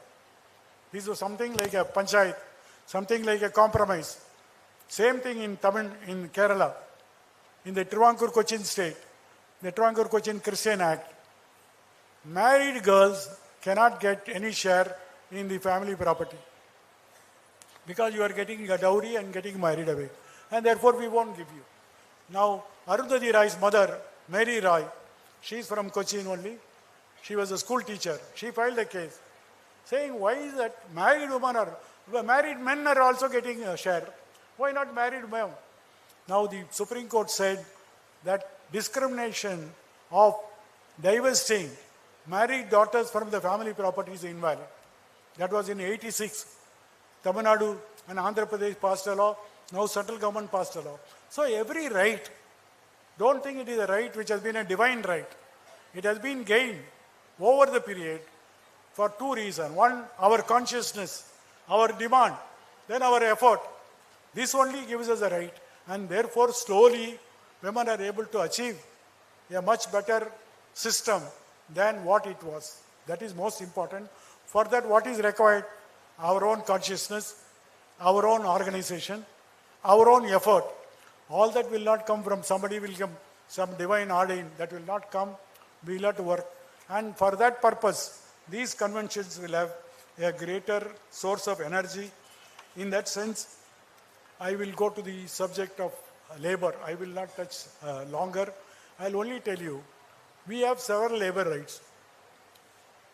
One last 100 years, as I told you, our first Shastri Award, 1950, was an effort taken by our bank union, AABA, which got for the first time commercial banks some genuine, just working conditions. That is why we are now even calling ourselves as award staff. Award staff became Desai Award, and now we don't believe in court because court takes long time. Judges decide on their own. They decide in a different way. Sometimes they say bank employees are all high-wage island, LIC employees are high-wage island, so they may curtail. Therefore, our union has now realized only a collective bargain, only a bipartite settlement can get us any benefit. In that sense, in our own experience, we have come a long way. Now there is a danger. Now these rights, we are able to get collective bargaining. All the delegates in this session, before my session they spoke, they all mentioned uniformly the working conditions becoming bad and bad. Not only bad and bad, the outsourcing has become greater danger today in the banking industry. There was a time when bank management will never attempt to do such outsourcing. Today, blatantly, they introduce several amendments. They also introduce several structural change in our banking system.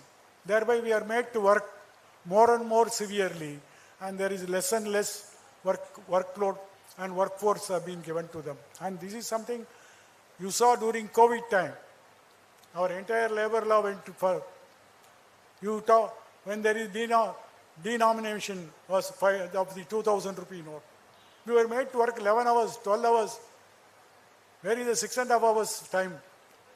Therefore, if the government wants, they can put us in a very embarrassing situation of defeating our own rights that we got in the name of some urgency, exigency, or emergency.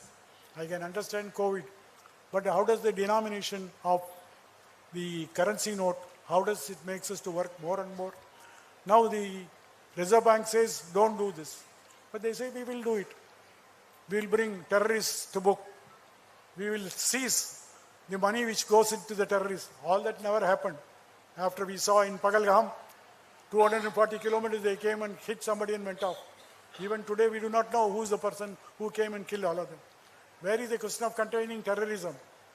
Now therefore we should not buy this argument. As people who are working in the banking industry, which is a part of an economic structure of this country, we should have a say in this matter. It is not just wage settlement. In fact, Article 43A says that the worker shall have control over the management. Some time ago we had worker director, we had officer director. Today nobody talks about it. We also feel this token representation has got no relevance. And that also create a lot of factional problem within the union. But nevertheless, the constitution says that the worker shall control the industry. Why is that is not happening? Why is that we are not demanding that we should have a say in the matter? We should have enough directors to control the bank. You can't be only advancing money to Adani and Ambani's. We should go to the poor people. The answer is not privatization. The answer is social control over the capital. Social purpose over the capital expenditure. And for that, our union has got several resolutions. It's not mere economic resolution. Even we are also concerned about how this society should run. It is in that sense, this conference, more particularly Women Convention, should talk about the greater right and greater participation. Now when we are talking about labor rights, suddenly government introduced 4 codes. 29 laws are made into subsumed into 4 laws. Code on wages, industrial relation code, and OSHA code, and 3 other codes. We are not concerned about the number. What is the new code which is yet to come into operation? The act has been passed in Parliament. 32 state governments have framed rules. 2 state governments have not framed rules. The BMS is opposing, but nevertheless, at some point of time, this government may notify the law. Then what is that we are bound to lose? When agriculturists were found to lose, they had a strike. They made a siege of Delhi. Finally, the laws were withdrawn. But we were not able to do. In 2022, the law has been passed. Anytime it can come. What is the significance of this new code? How does it affect the working class? Does it enhance collective bargaining? In fact, one American leader said, we don't have any collective bargaining. We have only collective begging. Today, the new code only provides for collective begging. There is no obligation for the employer to negotiate with the union which are recognized by the act. You may have a recognition, but I will not speak to you. You may have majority behind you, but I will not speak to you. Now, this is something which should be concerned. More than anything else, what is in store for us? For last 100 years, we are fighting for several labor rights. We were able to get some rights. And today, everything is being rewritten in the name of LPG, liberalization, privatization, globalization. Now, we want LPG in our kitchen, not in our economy. Thank you.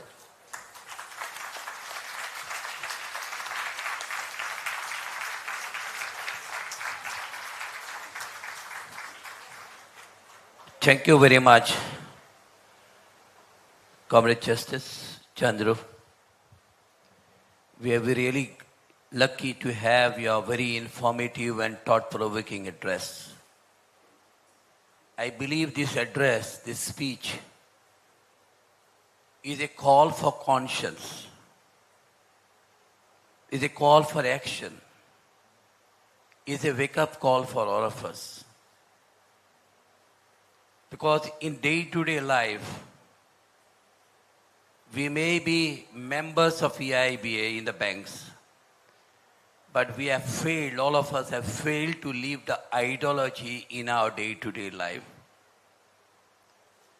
Comrade Justice Chandru has made one point, that to bring a change, there should be right people in the decision-making position.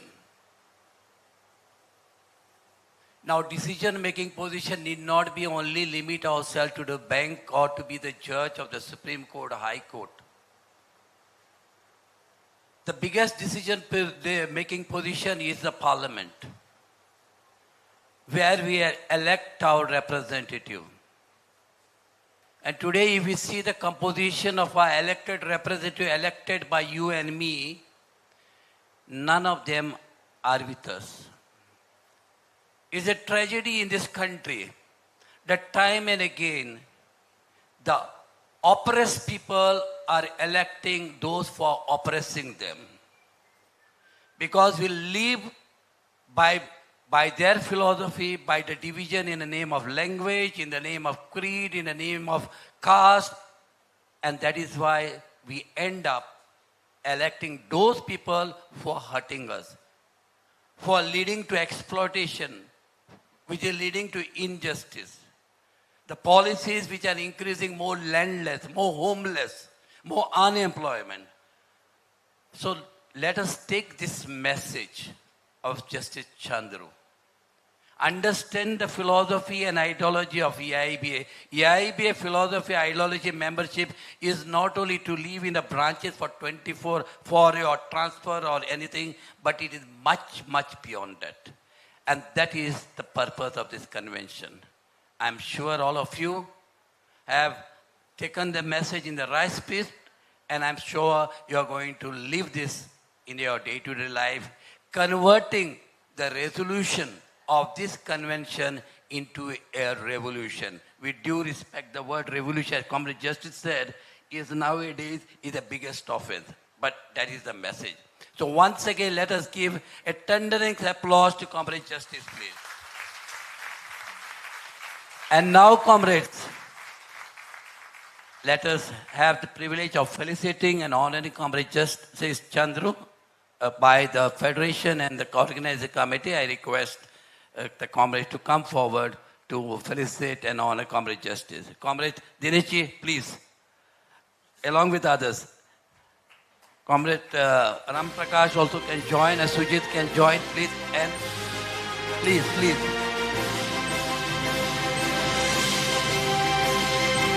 Comrade Dinesh Lalan, Comrade Maxi Pereira, Comrade Ram Prakash Kumar, Comrade A.R. Sujit Raju will together honor Justice K. Chandru.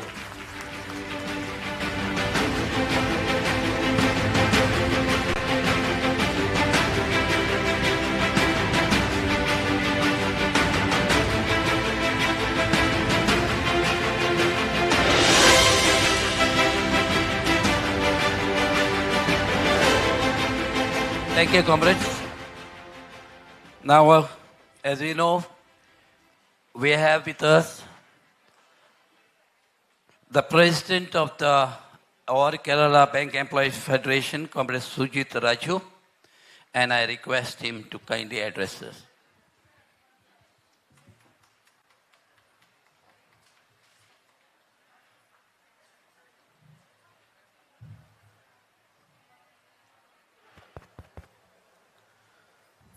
Beloved comrades in the Presidium, respected Justice Chandru sir, and my dear comrades, I first of all appreciate Federation of Bank of India Staff Union for mobilizing such a wonderful event from yesterday onwards.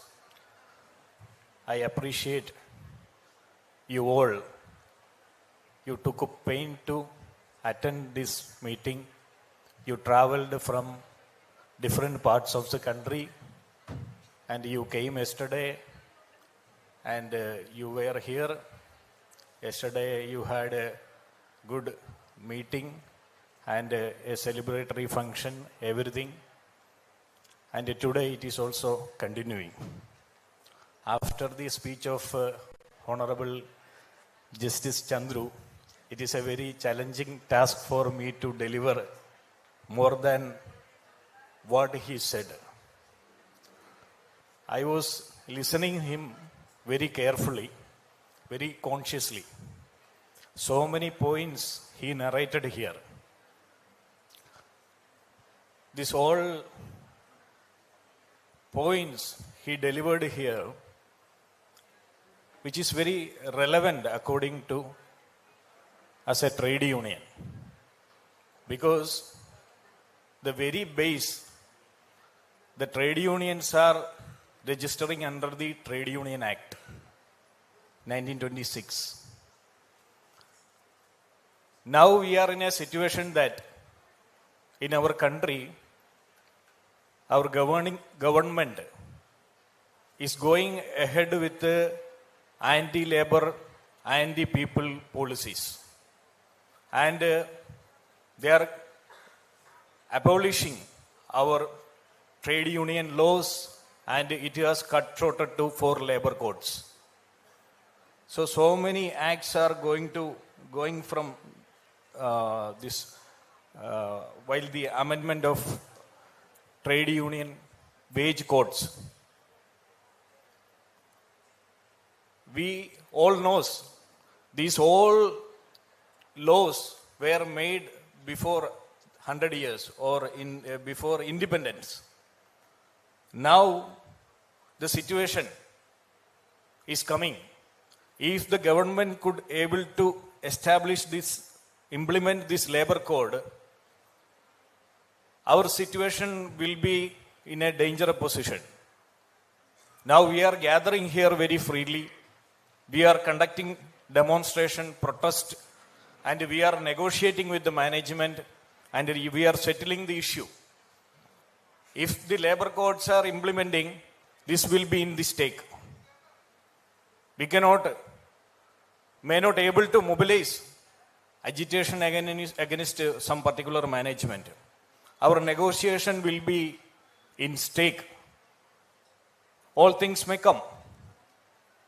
And other anti-labor policies, we know. We are fortunately in an organized sector. You may aware that crores of unemployed people, those who are working in unsecured, unorganized area, crores of people are working, including farmers. What is their service condition? What is the wages they are earning? The life of the poor are going day by day, very worst situation in the country. After COVID pandemic, then we all are saying it is a new normal situation. We were very happy that once COVID happens, our salary has not deducted or withheld by the management. Our DA was not withheld by the government. But you may aware that the central government has freezed the DA of even the COVID warriors, as they proudly said, these nurses and doctors, those who are in the central government, working with the central government and the state government, withheld their DA.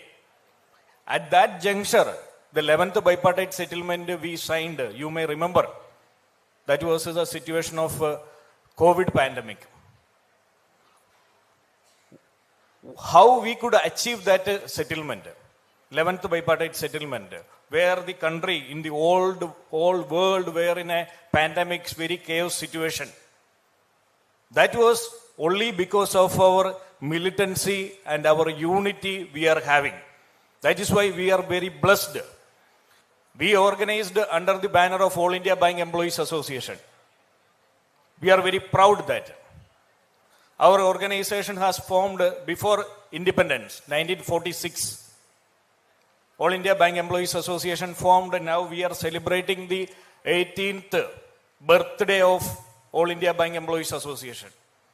Our predecessors' photos exhibited here. We signed the 12th bipartite settlement, and salary, service conditions, everything improved. Now we are gathering here very happily in a very comfortable mode. We are celebrating, we are enjoying, and we want more and more comfort and more protection. My question is, whether is it guaranteed forever? Is it guaranteed forever? It was guaranteed only because of our predecessors, those who given their whole life, they sacrificed their life for our betterment. So now we are enjoying the shades of our predecessors, their fight, their sacrifice, everything. I will not take much time, because I know this is a very tight schedule you are going.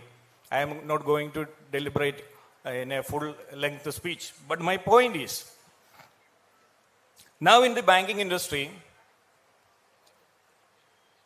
women employees are equally contingent as men's. Or I could say more than it is coming. It is a very appreciable position. All banks, managements, whether it is private bank, whether it is nationalized banks, they all are recruiting ladies. It's very appreciable position. And another thing, lady employees, they are working very hard in the branch. They are contributing for the business. While analyzing the statistics of our banking industry, no bank in the loss position. All banks are making profits. From where these profits are coming? Only through the hard work of employees. And naturally, you women employees are giving more work, your hard work, for making banks profit. But the situation we are having a concern whether the number of employees posting in the branches is sufficient. We are doing more work. 2 persons works we are supposed to do in the branches. Recruitment is reducing. Fortunately, we got the job, permanent job in our banks. Naturally, we are having the quality, qualification. That is why bank has selected us. But the thing is that how we got the chance to elect in the bank, how we got a chance become a bank employee. Now you can see in March 2025, UFB had called a strike call. In that strike call, we highlighted the recruitment, demand for the recruitment. 2 lakh permanent vacancies are here in prevailing in the banking industry. Sub-staff recruitment is almost in a standstill position. We highlighted and all together we have gone for a all India strike. And now the conciliation is happening with the CLC. My point is that if all employees are contributing for the profit of the bank,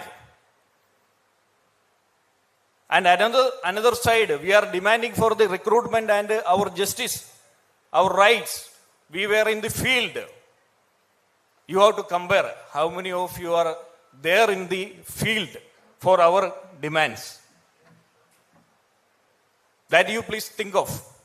Because the security and the protection of your job is given by nobody else.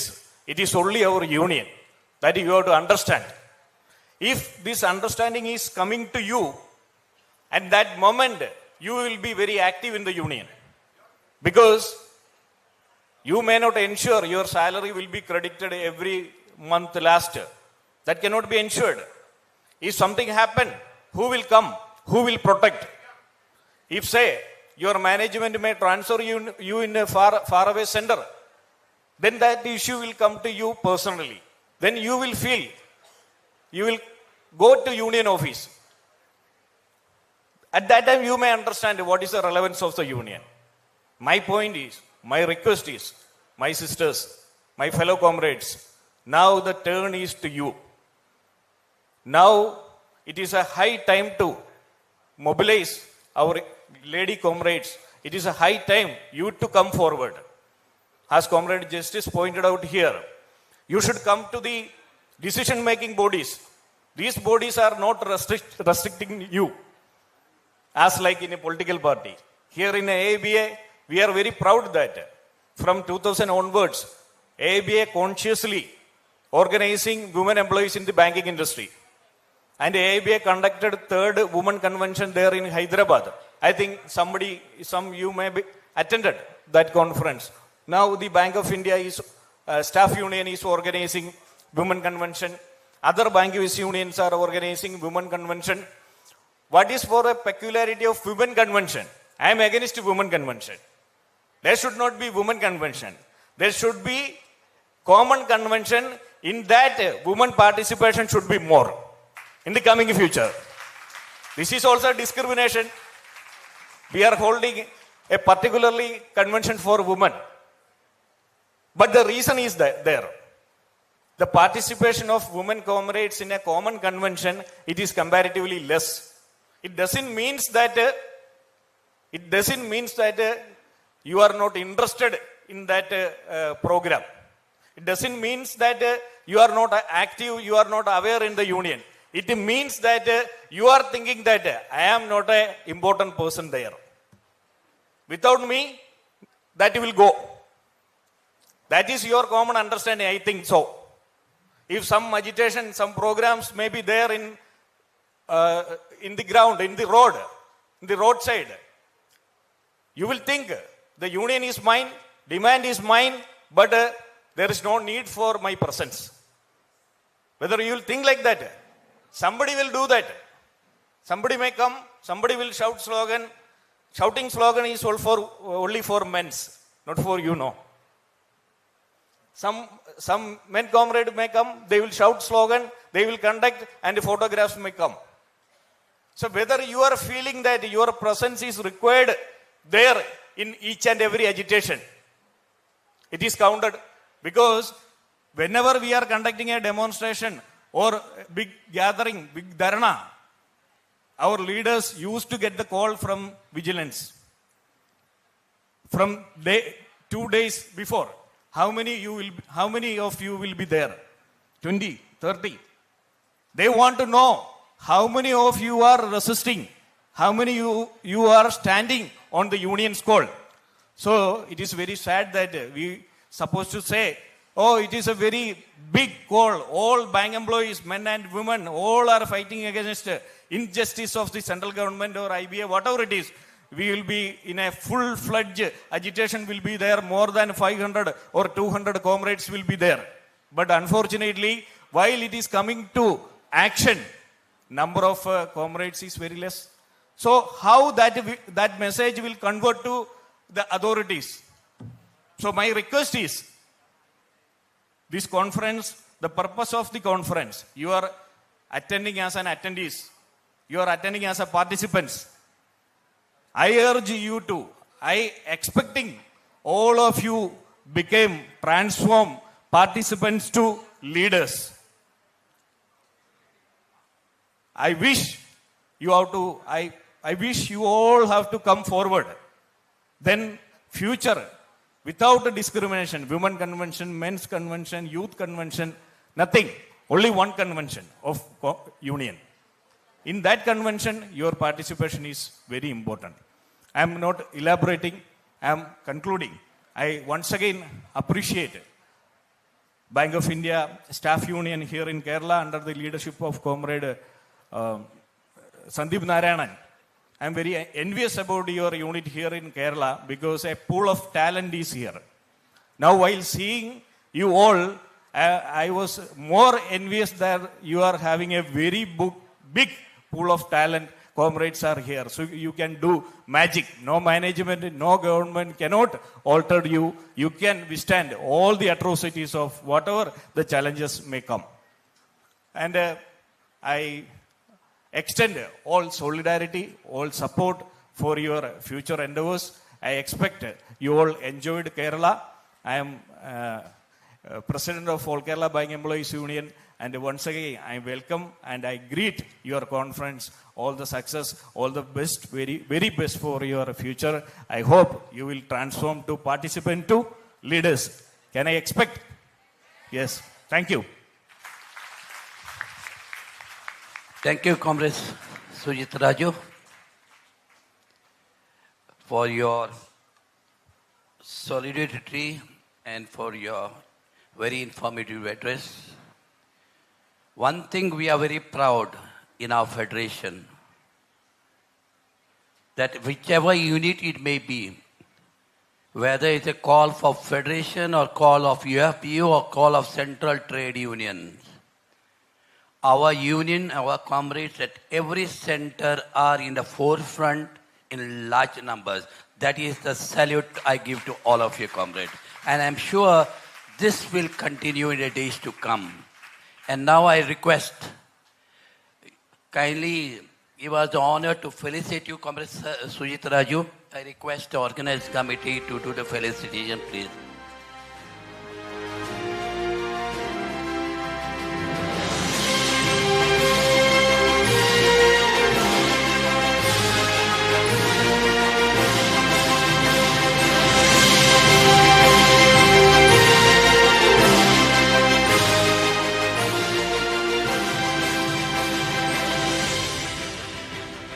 Thank you. And now I hand over the mic to Comrade Hemlata to continue with the deliberations.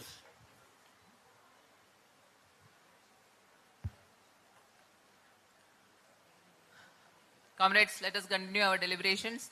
5 more units are there to speak.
ladies comrade.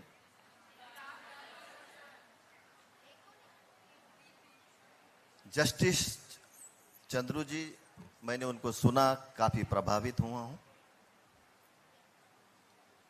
Federation के president maxi Perera जी, हमारे general secretary Dinesh Jha Lallan जी, अन्य नेतागण, DISE पर बैठे ladies comrades और आप सभी को नागपुर की ओर से, विदर्भ की ओर से प्रणाम. मैं वो इनविटेशन कार्ड जब मैंने पढ़ा तो मैंने एक वहां पाया कि felicitation of mister Suresh Bobat. Felicitations are being done on normally 2 occasions. One on retirement and other when somebody accomplishes something extraordinary. So in a lighter vein, मुझे ऐसा प्रतीत हो रहा कहीं मेरा ये फेलिसिटेशन फेडरेशन ने ड्राफ्ट किया ना भाई, इन्विटेशन कार्ड फेडरेशन ने ड्राफ्ट किया होगा इन कंसल्टेंट फेडरेशन, कहीं उसका वो प्रिलूड तो नहीं है. Anyway, I got this opportunity probably because of that felicitation. Else there are many other great leaders in federation, I am telling you. Everybody is capable of working in any position. There are indeed exceptions. I don't understand as to what Kerala or federation find in me felicitating here. Anyway, that is over now.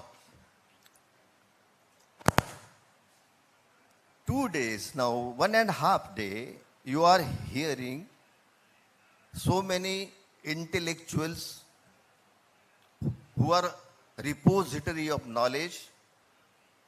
I suppose you have been equipped to face any challenge, problem in your bank branches. I was seriously listening to deliberations of all comrades and tried to know their problems. I come across 2-3 common problems, and those are that they are being either exploited or harassed. After listening to Justice Chandru ji, and yesterday some lady advocate, she had delivered at length. You know your rights. You know all your service conditions. I know you are qualified one. All are graduates. Minimum qualification is graduation. Postgraduates. आप अपनी सभी service condition को बहुत अच्छी तरह जानते हो. सब सर्कुलर को इंटरप्रीट कर सकते हो. आप में और हम में कोई कमी नहीं है. कमी सिर्फ इसलिए है जानने के बावजूद भी वो हौसला, वो हिम्मत कहां से लाए मैनेजमेंट को आंख से आंख मिलाकर बात करने की. The more you participate in such type of programs and all demonstrations, because there is a common complaint from all general secretaries that if you look at the number, hardly 4-5%, very few ladies participate. It is, वो बोलते हैं घर में रह के हमारा fraternal support है, fraternal support. Sir आप कोई भी डिसीजन लो, हम तुम्हारे साथ हैं. इससे काम नहीं होगा. आप में हिम्मत तभी आएगी जब आप देखोगे कि तुम्हारे लीडर, तुम्हारे जनरल सेक्रेटरीज, तुम्हारे फेडरेशन के लीडर्स, आपको तो देखने नहीं मिलता वो किस ढंग से निगोशिएट करते हैं. But if you are LR, there are so many LRs I suppose sitting before me. If your general secretary on some occasion at least take to the management, means your management means zonal manager, 2, 3, 4, 5 times if he take you, then your face will be known to the executives. Your face will be known to the other officers in zonal offices. Then automatically you will develop. You can have courage to face them. ऐसा होता है. ऐसा नहीं कि मुझे सब मालूम है. यानी जिसके पास में बहुत नॉलेज है, he can't be a good negotiator, I am telling you. एक ट्रिक होती है, एक सभा, ये कोई, there is no school in India where you can be taught करेज को कैसे लिया जाए. ये AIBA वाले से पूछो, करेज कहां से आता है. अब ये 2 दिन में तो आपने बहुत कुछ जान लिया है. क्या मैं एक्सपेक्ट करूं कि आप कोई भी इनजस्टिस के अगेंस्ट अपना आवाज उठाओगे? तो इनजस्टिस तो तुम्हारे ब्रांच में हो रहा है. तुम्हारी सर्विस कंडीशन देखो, तुम्हारे डेली वेजर की सर्विस कंडीशन देखो, तुम्हारे बीसीस की सर्विस कंडीशन देखो. तुम्हारे यहां पर डेली वेजर जो आता है उसका कोई भी इंफॉर्मेशन बैंक के पास नहीं होते हुए भी he roams freely in the bank in cash counters. And there are cases. I can tell you, I can narrate to one case in my zone. 5 lakh की चोरी हो गई कैश से. सब डेली वेजर थे. मुझे फोन आया कि सर 5 लाख की चोरी हो गई. मैंने प्रेशर डाला, आप नागपुर कॉमरेड से पूछ लीजिए, कैशियर के हाथ से जब भी कैश शॉर्ट होती है, in all circumstances he is the only person responsible to make that loss good. हमारे ब्रांच में, हमारे जोन के अंदर में यूनियन का थोड़ा सा प्रभाव अच्छा है. अब लेडीज भी बहुत पार्टिसिपेट करती है. 4 लाख रुपए ऑफिसर्स को भरने लगाए. 1 लाख रुपया हमारे क्लार्क ने भरा. Why that manager has not make a complaint to the police station? The reason was that everything will come out. That who employed him, who authorized him to enter in the branch, and so many things associated with it. Through these conventions, through such meeting and demonstration, you will know how to raise your voice against the injustices. हम एक दिन के अभी कुछ बोल रहे थे लोग की ये बायपार्टाइट के अंदर में एक दिन की कैजुअल लीव बिगर सर्टिफिकेट से मिलती है. अरे भैया वो तो और अनुभव मिलनी चाहिए थी, तभी तो इक्वालिटी आती. और तुम्हारे आवाज में तब दम होता जब तुम्हारे मेड सर्वेंट के बारे में भी आप ये सोचते. दुनिया के मजदूर एक हो का नारा जो है, जब उनकी जो उनका दुख, दूसरों का दुख जिस दिन समझोगे, हम कॉमरेड बोलते, फ्रेंड्स नहीं बोलते, हमारे ही वर्क का जिस दिन हम दुख दर्द समझेंगे, तभी हमारे आवाज में ताकत आएगी. मैनेजमेंट घबराएगी. ऐसा बोलने को होना, हमारे यहां तो एक ऐसा, मतलब अभी खुद के बारे में बोलना ही अच्छा नहीं है, ये वही फोरम नहीं है कि डर हो. डर, हम गुंडा लोग नहीं है. डरते तब है वहां का हर एक कॉमरेड शिक्षित होता है. और शिक्षित का मतलब ये तुम्हारे डिग्री से कोई मतलब नहीं रखता, अपने सर्विस कंडीशन से. अगर तुम्हें अच्छी तरह से मालूम है, तुम्हारा बायपार्टाइट तुम्हें मालूम है, इंडस्ट्रियल डिस्प्यूट एक्ट का थोड़ा ज्ञान है. दिनेश जी ने बहुत सारे जजमेंट्स दिए, हजारों जजमेंट्स दिए हैं कुछ एक वर्कशॉप के अंदर में. ये सब बातें अगर आपको लीडरशिप में आना है तो ये सब बातें आपको अच्छी तरह से याद करनी होगी. कभी कभी कंप्लेंट आती है और कहते हैं कि सर बहुत हराश कर रहा मैनेजर. भाई क्या हराश, क्या मजाल है उसकी, वो तुम्हें हराश करे. एग्जैक्टली क्या हराश कर. You come in time, take your legitimate lunch, you leave your office in time. Where is scope for harassment? Just tell me, where is scope for harassment? आप 5 मिनट लेट जाते हो, 1 घंटा लेट बैठते हो, आपको सीधा अर्थमेटिक नहीं समझता. यानी ब्रांचेस के अंदर में मुझे लगता हिंदुस्तान के सभी ब्रांचेस में more than 90% staff sits late, minimum half an hour, I am telling you. Despite knowing the fact that if he sits late, he can claim overtime. Despite the fact that your General Secretary of Federation floated a message in your group that before sitting for overtime, sitting in overtime, you must take prescription from him. Or you write an application to him that you ordered me to sit late, sign my application. And union is there to give overtime. But no, people sit late, I do not know why. If they are working for a nation and they want Modi to make our democracy, 5 trillion democracy and third number in that row, आप देश के लिए काम करते हैं, अच्छी बात है. हम नहीं बोलेंगे. हम तो उन कॉमरेड का सुनते भी नहीं. मैं बता रहा हूं, मैं हमारे जोन के अंदर those who sits late and then complain, harass करते, जाने नहीं देते. Are they illegally confine you in 4 walls? Do they have a courage to do it? No. आप लेट बैठाते, क्या आपका हाथ पकड़ के बिठाते हैं? नहीं. तो मैं काम छोड़ के जाऊं कैसा? You have been chosen by IBPS. Your accuracy and efficiency have already been tested. There is CCTV surveillance. Management can see whether you were working or not. और जल्दी करने के लिए कुछ sacrifice मत करो. If you will be in trouble, nobody is going to save you. Neither federation even I am telling you. If you are थोड़ा minimize कर सकते punishment.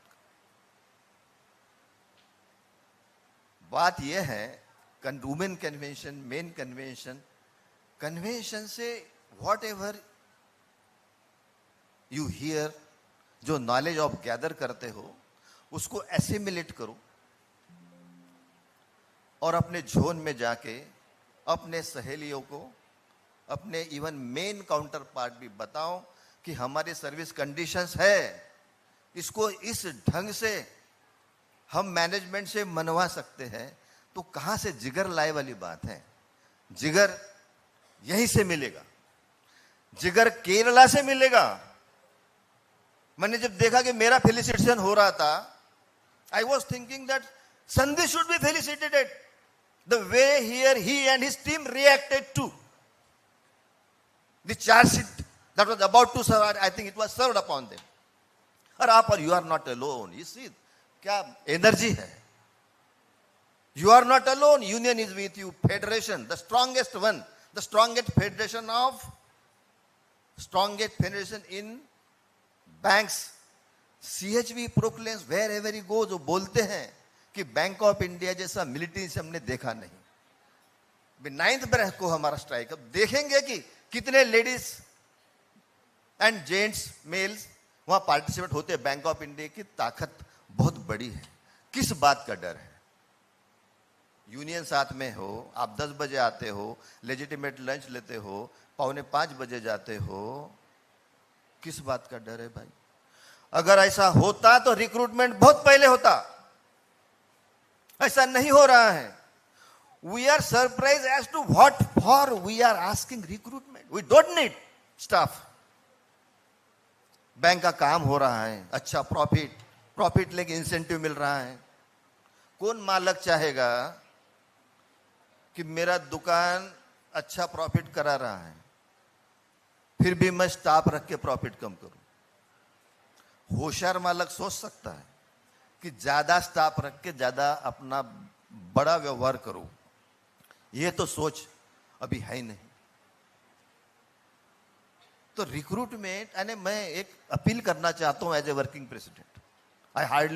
मुझे बहुत कम मौके मिलते हैं मेरा जोन छोड़ के बात करने के. तो ये एक अच्छा मौका है. तो मैं आपसे ये कहना चाहता हूं, हमारे जमाने में बहुत सारी बातें, मतलब work to rule this and that हम किया करते थे. आप कुछ मत करो. आप सिर्फ टाइम फॉलो करो. रिक्रूटमेंट होगा. और मैं आपको बता दूं, रिक्रूटमेंट के लिए स्ट्राइक एआईबी ने वो इसलिए किया होगा, ये मेरा इंटरप्रिटेशन है, कि बैंकों में ताकत नहीं होगी इंडिविजुअली लड़ने की।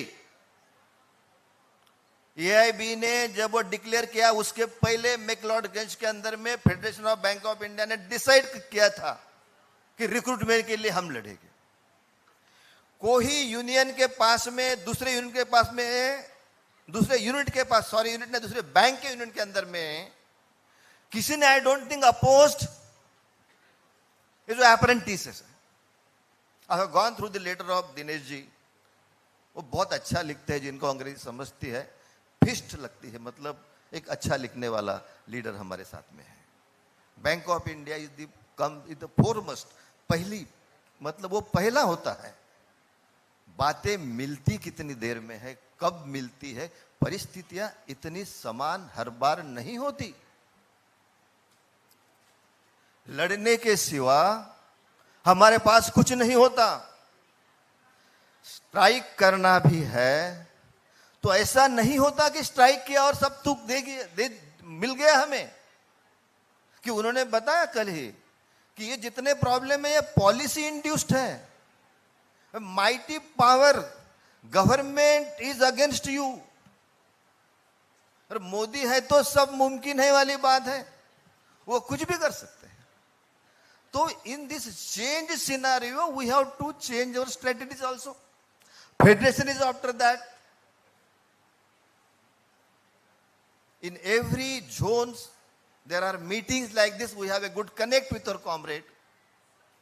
This convention is being called, ऐसा नहीं कि 4 साल में करना पड़ता है, 6 साल में करना पड़ता है, तो इसलिए है कि जब 35% एंड मोर जब लेडीज कॉमरेड यहाँ पर है तो उन्हें जानना चाहिए हमारी ताकत क्या है, ताकि वो ग्राउंड पे लड़ सके मैनेजमेंट के साथ। मैंने कहीं पढ़ा है कि चरित्र जब पवित्र है, यानी चरित्र की बात मैं कहूँगा कि जब हम काम करने की हमारी इच्छा है, हम पूरा तरह काम करते हैं, हम IBPS से सिलेक्ट हुए हैं, हमें वो सब बातें हैं जो एक अवार्ड स्टाफ में होनी चाहिए।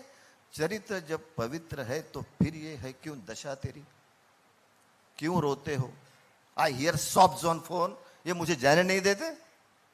चरित्र जब पवित्र है तो फिर क्यों है दशा तेरी। पापियों को हक नहीं कि ये ले अग्नि परीक्षा तेरी। जो पीछे बैठे, कोई बात है तो खुद की सोच में निकल, तू किस लिए हताश है, तू चल, तेरे वजूद को ही समय को भी तलाश है, समय को भी तलाश है।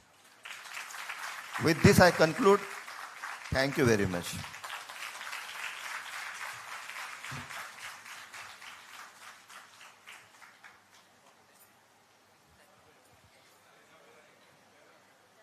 Thank you, sir. What a speech, sir. What a speech. It was very thought-provoking and very encouraging. Now, to go with the further proceedings, I would like to call upon Sivaram Krishnan sir onto the stage. And then I would like to call upon President Maxi Pereira sir onto the stage. Please, sir. Now, I take the immense pleasure of calling our General Secretary Dinesh Jalalan sir onto the stage, sir, please. And last but not the least, I would like to call upon Suresh Bobate sir onto the stage. So please, girls, put your hands all together and welcome all the leaders onto the stage. I think we can do even better than this. Yes, we did.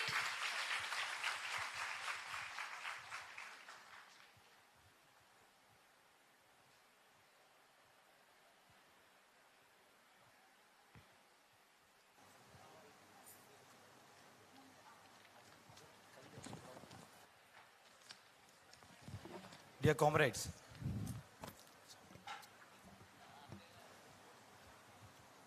in connection with our 4th All India Women's Convention, we had conducted online competitions. We have conducted poster competition, cartoon, reels, song and dance. Now it's high time to announce the results. We know that from the day of participation itself, everybody was eagerly waiting. We have kept a panel, different panel of judges who are eminent in all the sectors for this. 2-3 judges were there. So finally, the judges have arrived at a decision, and this competition had done and announced as part of a publicity for our fourth All India Women Convention, and the results doesn't means that other participants who have not secured first, second, or third are bad or has not performed well, but all are equally performed. Judges actually were very much, they have had a tough time to decide the winners. Many first and second go with 0.1 mark, 0.2 mark, like that. So everybody has done excellently. The purpose was made. The publicity has gone throughout India. The active participation of our comrades was there. Now I will announce competition results for poster competition first.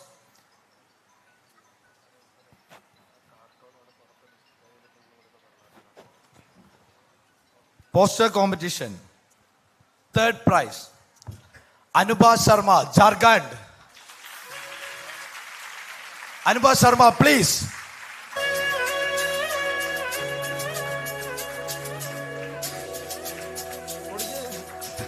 Comrade Dinesh ji, Comrade Maxi ji, Babate ji and TV Shivramishan will together honor all the winners.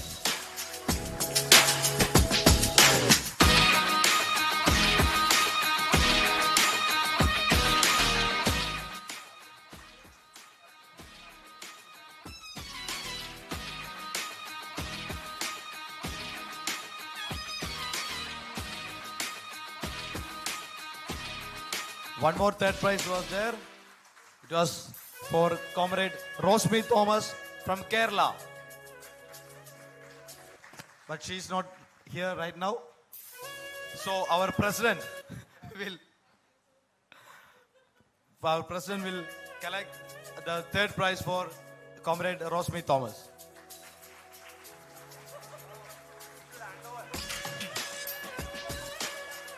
Second prize, a bag by Comrade Sushma Kumari, Jharkhand. Comrade Sushma Kumari.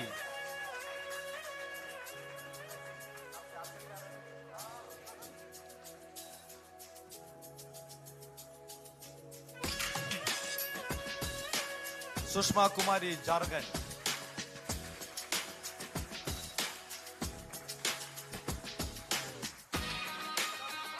You all can see the posters are being displayed in the LED screen.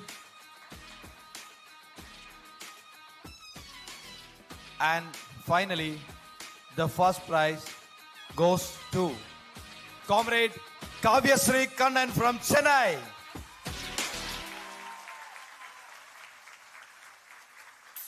Comrade Kavyasri.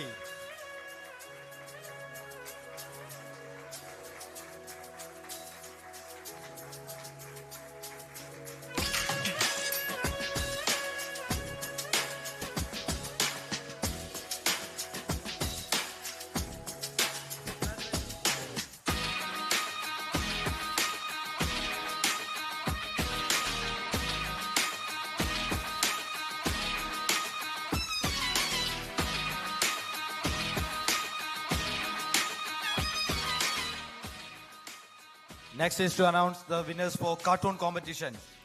You might have seen the entire cartoon received entries displayed at the registration counter. Cartoons can speak, very powerful without words. And the third prize goes to Comrade Piyali Mondal Chowdhury from Kolkata. Comrade Piyali Mondal.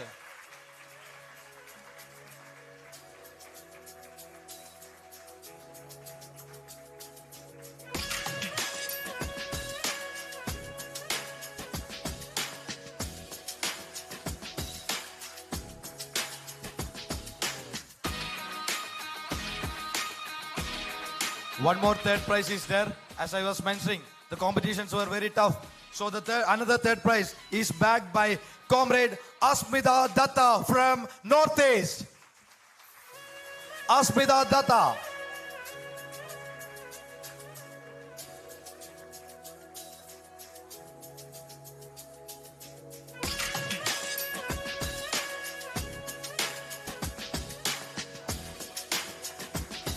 Asmita Datta is not here, so for Asmita Datta, Comrade Purnima will be collecting the prize.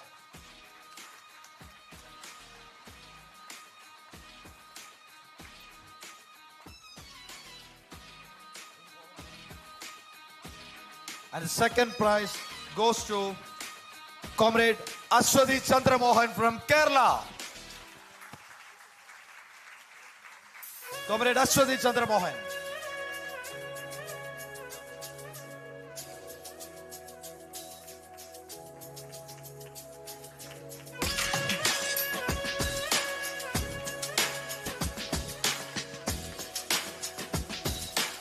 And the first prize goes to, where is our Odia people? Sasmita Behra from Odisha. Comrade Sasmita Behra.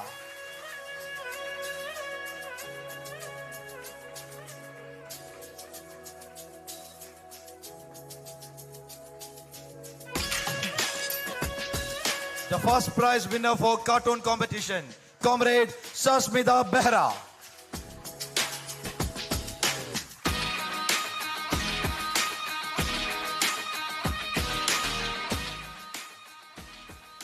Next is the results for song competition. I'm extremely sorry that we could not play it right now because it will take a lot of time. But I will announce it. The third prize goes to Comrade Shivani Sharma from MP unit. Comrade Shivani Sharma.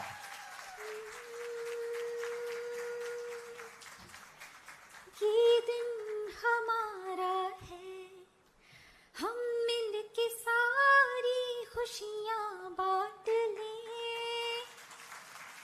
प्यार की रोशनी है जहाँ वो समा तो हमारा है। हाँ हाँ हाँ, ये दिन हमारा है। Our social media team is very excellent. They are proactive. They have played it for me. Thank you. And one more third prize is there. And another third prize goes to Comrade Pravida from Kerala. Comrade Pravida.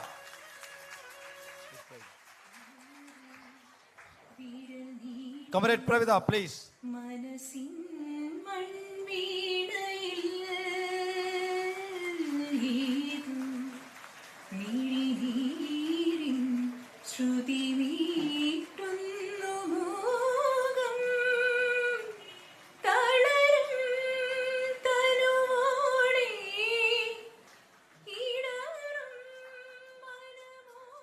The second prize goes to Comrade Arpita De from Kolkata. Comrade Arpita De.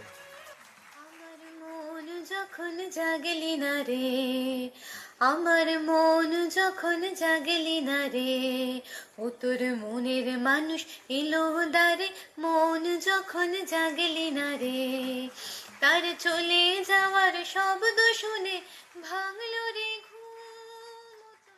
Who would have bagged the first prize? The first prize goes to Comrade Sneha Yasu from Chennai. Comrade Sneha Yasu. Sneha, please.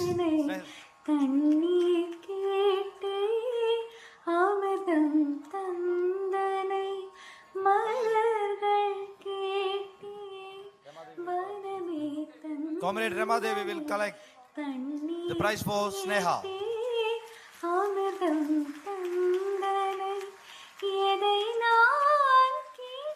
Next, I will announce the results of Reels competition.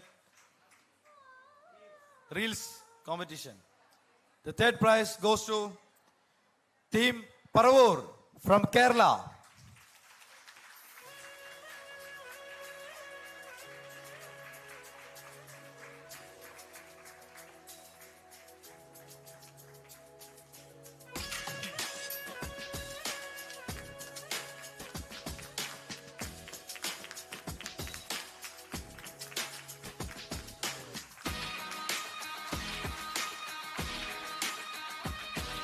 We cannot show it in full.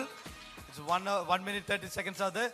We will share all the reels in the group. The topic was work-life balance. So everybody was performing in the same pattern, but excellently everybody was doing. The thought process was very much higher on the topic. And the second prize goes to Comrade Ragi Biswas from MP. Ragi Biswas.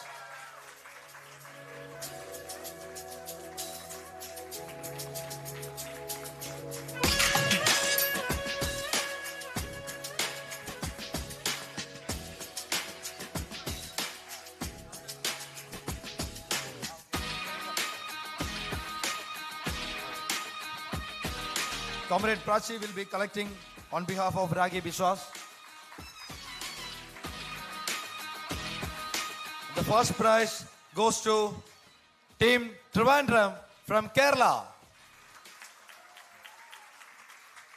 Team Trivandrum.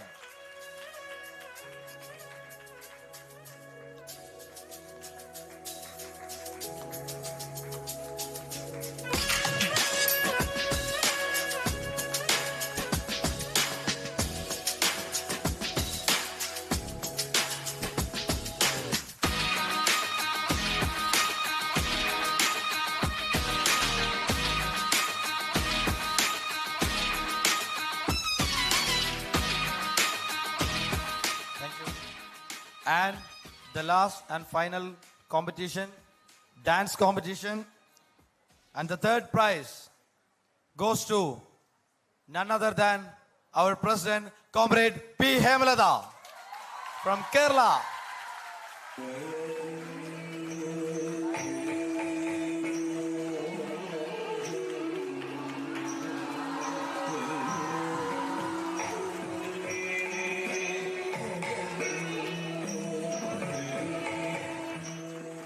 Second prize goes to Comrade Ritu Ravindran from Kerala.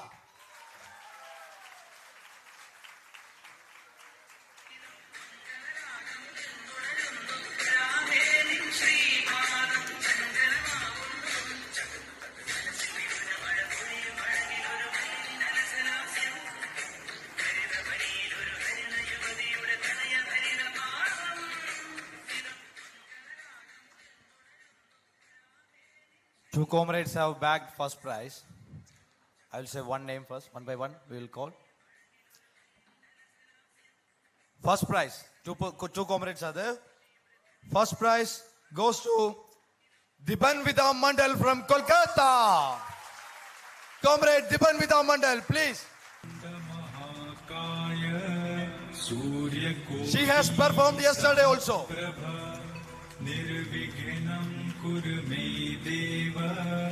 सर्वकार्येषु सर्वदा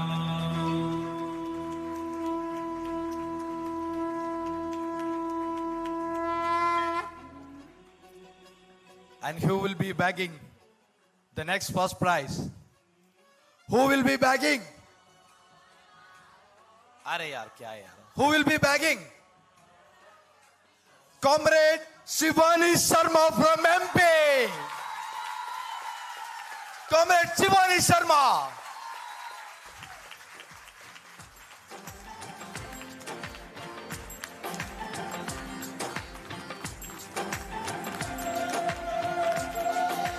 चांद सा है भूला भाला प्यार सी है तेरे जो सारा दिल है भारी कोई संभाले ना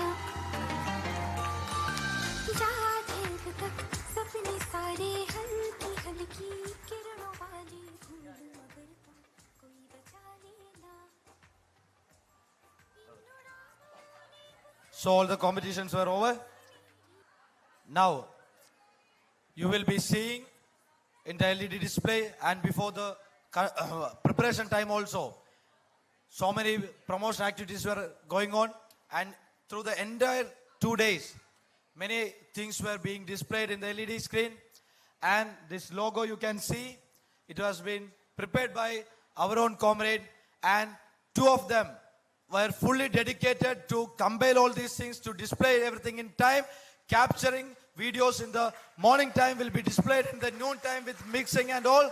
Our social media team, two young comrades, Comrade Srinath KB and Comrade Jidin Joseph, We invite them, both of them, our galaxy of leaders from the Federation will facilitate them, felicitate them.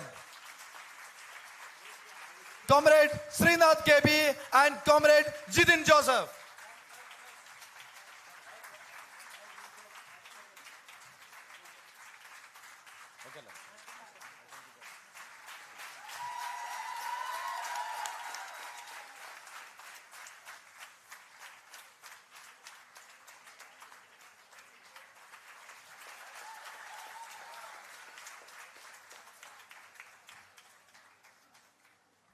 They are moving, they have some other works to do. Thank you all.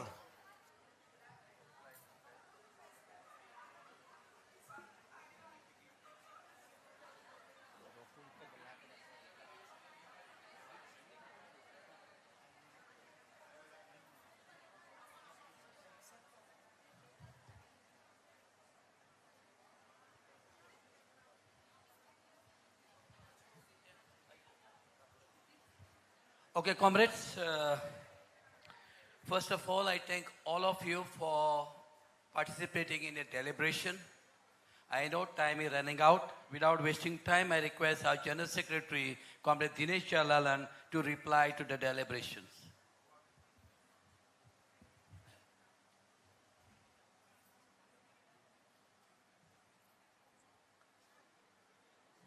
Comrade President,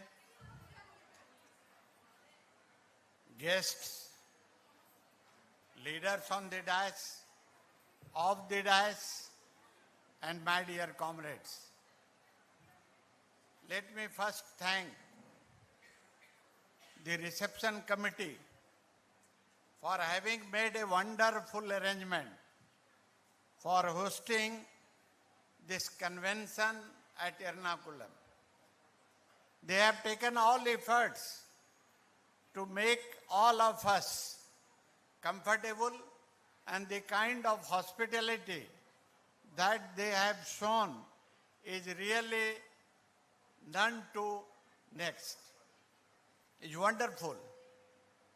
So on your behalf, on behalf of the Federation of Bank of India Staff Unions, I once again thank the reception committee and also Bank of India Staff Union Kerala for having undertaken a wonderful organizational task.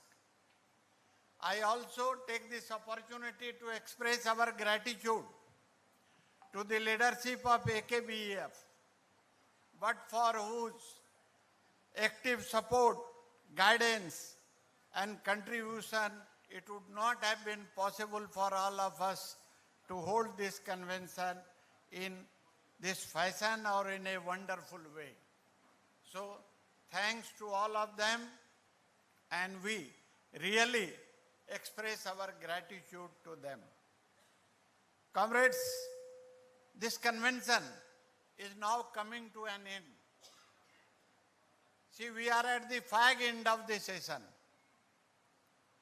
Of course, I am tasked with answering the queries or questions or the issues or the concerns that have been raised by the speakers who took part in deliberations and discussions.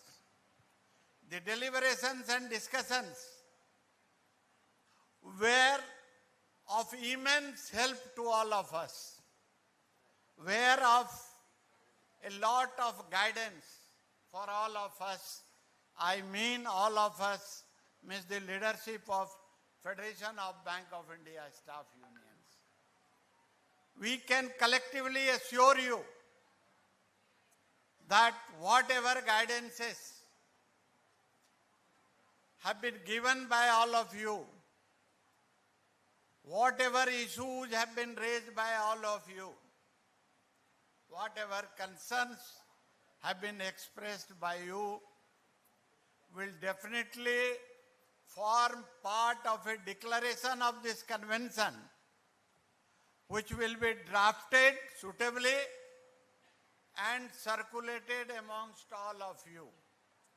Rather, I can say that that document will be a launching pad for all of us in taking up issues and taking actions on the concerns, on the issues, on the grievances of female employees in Bank of India. That much I can assure you. Comrades, yes, we know that there are issues. And yesterday also, in a short speech, what I placed before all of you is that the challenges, the issues are connected with an arising out of the policy initiatives taken by the government of India. See, government of India, of course, this part was also dealt with by retired Justice Chandru ji in his speech. And I think I will not be able to say more than what he has expressed his opinion in this house. I will quote him. I heard him twice, thrice in recent past. I will quote him what he said. Employees are not to go to court. Employees are to go to roads. Let us learn to go to roads. We are not going to the streets. See, we are to be conscious of our own rights and privileges.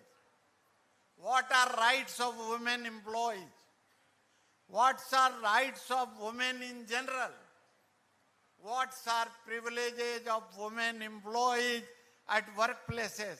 And what protections women employees get at workplaces out of constitutional rights, out of legal rights, and out of, I will say more than that, award and bipartite settlement or internal settlement in Bank of India. Our conditions of service are guided and regulated by more than law, by bipartite settlement, by award, by our own internal settlements. No circular of the bank, no instruction of the bank can override the provisions of award, override the provisions of the settlement. So, whatever has been agreed upon by the union with the management of Bank of India is cannot be overridden by any instruction of the government of India or instruction of the management of the bank. There are general issues. I agree. We are dealing with them. I know that there are shortages of staff, shortages in clerical cadre, acute shortages, I will see, acute shortages in subordinate cadre. There is almost a ban on recruitment. But again you must know that these are policy induced. These are the directions of Government of India. All public sector bank managements are following the policy or the dictates of DFS. That is why in the last struggle that was launched by AIBA, a strike call was given by UFBU also. See, there was an issue. If you have understood that it properly, that is stop micromanagement of public sector banks. That was the demand from the Government of India. Nowadays, the Government of India, particularly the DFS, is macro-managing public sector banks. They are dictating what to do, what not to do. The MD of the bank does not have any freedom to do anything. This is a situation we all are landed in. So what should be our approach? What is the solution? Solution is only two words we have to keep it in mind: unite and fight. Unless you unite and fight, there will not be any solution. I am reminded of a slogan given during freedom struggle. They gave a slogan, you give us blood, we will give you freedom. I can call upon you, you give us unity, we will give you all security, safety and comfort at workplaces. You give us unity. Unfortunately, the unity at branch level is missing. That let us accept it honestly. Unity at branch level is missing. Everyone is trying to manage his own affair, his or her own affairs with the help of the officers or the branch manager. If there is a unity in any branch, in that branch manager or the officer has no voice at all, even today. So what matters is unity. Unity has to be forged at branch level. We have to take care of our own colleagues. What is happening today, if someone is in some difficulty in discharge of his duty, no one is coming forward to help him or her. Everybody is packed with his or her own schedule and leaves the branch. And second, see, through bipartite settlements, through, say, awards, rights have been created in your favor. Those rights are being surrendered by none other than employee himself. See, what is our working hour? Working hours is 6.5 for clerk, 7 hours for subordinate staff. Are we not sitting late and working more in the branch? Are we not? Let us be honest. Let us introspect. No one can force you to sit late.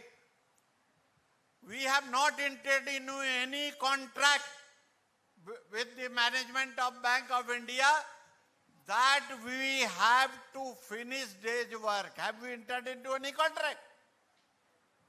We have to work for 6.5 hours. If someone says that you have to finish work, he is wrong. You are not wrong. So you have to raise voice. Unless you raise your voice, no one will help you. Hindi में कहावत है, हिम्मत जिसको होती है उसको खुदा भी मदद करता है. हम हेल्पलेस क्यों हैं? Why are we helpless? We should not feel helpless. See, in Bank of India, how many of you are today in this convention hall? If you stand together, can management of Bank of India implement any of its decisions in Bank of India? Can they do it? They cannot do it. So we should have our confidence also. And let us not indulge into malpractices. That also I will try to give a message in this convention. If you indulge in malpractices, unethical practices, some kinds of adjustments that will weaken the movement, and that is weakening the movement, that will further weaken the movement. So what are we to do? We are to work in the branch for prescribed hours of work sincerely and honestly, and we are not, say, under any contractual obligation to finish day's work.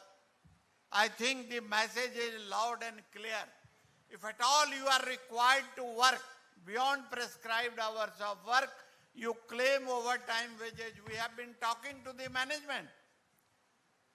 See, management has agreed, but so far they have not implemented. What we have said is that claim of overtime is to be enabled through HRMS. Management has agreed. Many of suggestions that you have given have already been discussed and agreed upon by the management of the bank. They are yet to implement it because they consider that if those are implemented, they will find difficulty in running the bank. But we are not bothered about their difficulty. They are to address their own difficulties. We are concerned about our own rights and privileges. So we are to make workplaces secure. Yes, you talked of denial of leave, denial of sabbatical leave, denial of child care leave. We will be taking up all these issues in near future with the management of the bank. If we all stand together, Bank of India management will not be able to deny either sabbatical leave or you can child care leave or any kind of leave. Many of employees, regardless of gender, they are made on loss of pay even for one day. I am aware of it. And whenever I get this information, I immediately contact the base union and ask them to intervene. See, this situation is not at all acceptable. If there is a shortage of manpower, it is none of our business to cooperate with the management of the bank. It is management function to supply adequate or required number of manpower in branches, to run the branches, to run the business. Second point of general nature which you have raised, that bank has introduced many electronic business transaction platforms. We have already taken up this issue with the management of the bank. 2-3 rounds of discussions have taken place. Action points have already been, jotted down. Management is working on that. Of course, progress is slow.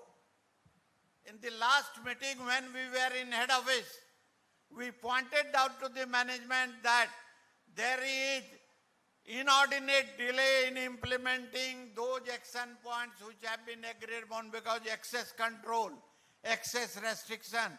What is our role in e-platform? What is our role in web journey? What is our role in DMS? These all will be clearly defined within a month or so. Don't worry about that. We are already on the job. Again, I will repeat. Only thing is required that you remain united. See, we have no doubt at all that you are not, responding to the call of the Federation of Bank of India Staff Union. Whenever a call has been given by Federation of Bank of India Staff Union, members were on the street. Members struck work. That has frightened the management of Bank of India, and the management of Bank of India has not been able to take any anti-employee step in Bank of India. And we will not allow them as long as we are united, we are conscious of our own rights and privileges. At the same time, it is our bank. We are to take care of this bank also. So it is our own bank. It is a public sector bank. So services are to be given to customers. We have no business in quarreling with customers. Whatever disputes we have disputes with the management of the Bank of India. We can't have any dispute with customers of the bank. If customers are not in the bank or customers are not in the branches, whether our services will be required, we shall not do anything which will hamper the business of Bank of India. Yes, I know that there are many unethical, wrong practices that are in vogue in Bank of India. We know all those, we have been pointing out that, but unfortunately, the management of the bank is not that sensitive as they should have been. So what is required is we need to build a lot of pressure on the management of Bank of India, at least to do ethical businesses, and to follow rules, systems and procedures. Even you are forced, compelled to break rules, systems and procedures. Whatever are not prescribed in rules, systems and procedures, my sincere request to all of you is not to obey the instruction of the branch head, no action will lie against you. I can assure you, if Bank of India management ventures to take any action, we shall come down heavily on the management of the Bank of India organizationally. I can assure you. Don't worry at all. Whatever problems you have given, we will address those problems. That I can assure you. Beyond that, I don't want to make any long speech. Simple. I will request all of you, try to understand politics of the day. Try to know and understand political character of a political party which is ruling this country. See, they want what? They are indulging in divisive politics. Why are they indulging in divisive politics? It is a kind of vote politics, nothing else.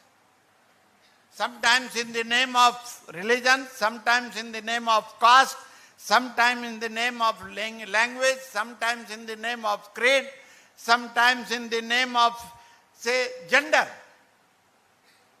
Why all these ploys are employed by political parties while contesting in an election? And we fall prey to that. As far as our understanding goes, there are only two classes. One have-nots, another have. Only two. Either to rich hai or poor hai. In which caste there are no poor people? In which caste? In which religion? Tell me. So poor and rich, these two are classes. So class struggle, the need is to intensify class struggle, but unfortunately, class struggle has been vertically and horizontally divided by identity politics. We need to understand, identify that. Of course, no one is against building of a Ram Mandir. But will Ram Mandir give us comfort in workplaces? Will it give? Will it give us wages? Will it give a regularization to casual workers? Will it give the protection to labor at workplaces? It will not. Our mandir or our faith, see, our mandir is this trade union which was formed long ago. Yesterday you heard the history of the union. We have not done anything. They did. We have not done anything. We have enjoyed the fruit of their labor. Our job is to just protect the rights and privileges that have been bestowed upon us by our predecessors. We have not been able to. What Chandru ji said is, that was very important, whether you attentively listen to that or not. Was today in India, what the government wants. Right to collective bargaining should be converted into right to begging. Can workers accept this situation? So we need to be politically conscious also, and we need to fight it out politically also. Unless you defeat this government, workers will never get any right or privilege or better conditions of living or better workplaces. Employment profile is undergoing a change. Tomorrow, you may not have any permanent employee. Bank of India has also recruited apprentices. We are going to issue a guideline. See, bank has written to us that apprentices will not work, will not perform any routine duties of clerk. Then I asked, what will they do? In Bank of India, what will they do? Anyway, this is an issue. Tomorrow and day after tomorrow, you must be knowing, if you don't know, I am informing you that the Executive Committee of Federation of Bank of India Staff Union is meeting in Kochi only. and we will be taking stock of all developments, including whatever points you have raised in your deliberation. And the executive committee will take a call. And if need be, we will not hesitate in go whole hog against the management of Bank of India to create a condition in our favor. Be ready. Yesterday, Bolga was saying, I write, keep gunpowder dry. Why should you keep gunpowder dry? Should you wait for a situation to respond, or you should always be ready to respond? You are ready to respond, are you not? You are ready to respond. इसमें आवाज बहुत कम आई. Unless we fight, we can't ameliorate our conditions of service or conditions of work. That you should keep always in mind. Without managing something, you can't survive in a system. System has undergone a change. Political system has undergone a change. Economic system has undergone a change. Capitalism destroys nature and human being. It is a proven fact. And that has been the model of economic development in India. We talk of largest economy, inequalities are there. Per capita income, one of you spoke very well on that. I don't want to repeat that. Why I am saying all this, that unless we are politically conscious, unless we understand the political character of a political party who is, say, voted to power, we will not be able to change our lives at workplaces. So let us understand politics, respond to the call politically, all policy framework politically, then only we can secure our future in Bangalore, we can shape our future in Bank of India. With these words, with the assurance that all the issues that you have raised will be taken up, your concerns will be sought to be addressed, and whatever organizational actions are required, Federation of Bank of India Staff Unions will take. I thank all of you for giving a patient hearing, but start preparation right from tomorrow. See, soldiers never said they are ready at any time to fire. We should also be ready to launch a struggle or join a struggle, even a midnight call is given. That should be the spirit. With that spirit, with unity, with deep understanding of the issues, we shall move forward, we shall change the situation, and we will bring in a favorable atmosphere or condition or situation in favor of workers. Thank you, comrade. Thank you very much. Thank you, Comrade Dineshji. Comrade, please, we are about to finish. Just a minute. Train. We'll pray that it gets delayed. Just a minute. Anyway, comrades, we know that whenever any organizational task is given to Kerala unit, whether it is EIBA giving to AKBF or Federation giving to Kerala unit, we know that this task is always done with total perfection. There's some sort of a magical task in a way the Kerala unit, whether AKPF or Kerala unit, perform the task. And the task is done with total love. We have experienced this continuously. So I salute that. This convention also was a success, not only because of the two-day deliberation, but the way preparation were done in a very innovative way by the Kerala unit, by the social media team and the unit, by organizing various competitions. The competition was not to compete each other, but to get everybody involved. Hats off to the entire team, comrade. Of course, we thank the Kerala unit led by Comrade Shiva, Comrade Hemlata, Comrade Sandeep, and the entire volunteers and the members. And we also gratefully acknowledge the contribution, the advice, the help given by the State Federation led by Comrade Sujit Raju and Comrade Ram Prakash. And for that, Comrade, with all gratefulness, I request the entire reception committee members to come forward here so that we can felicitate you. Entire reception committee, please come forward fast, please. For a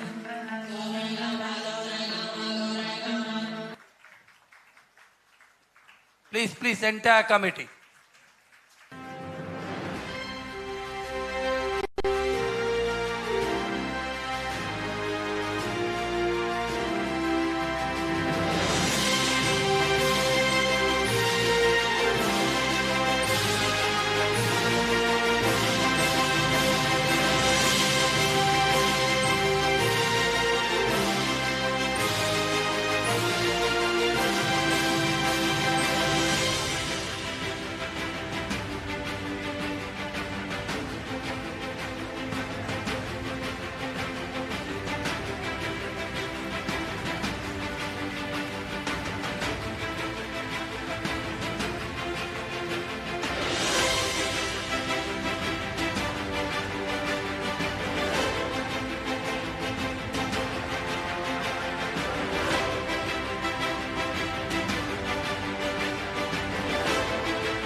He said return salute in English.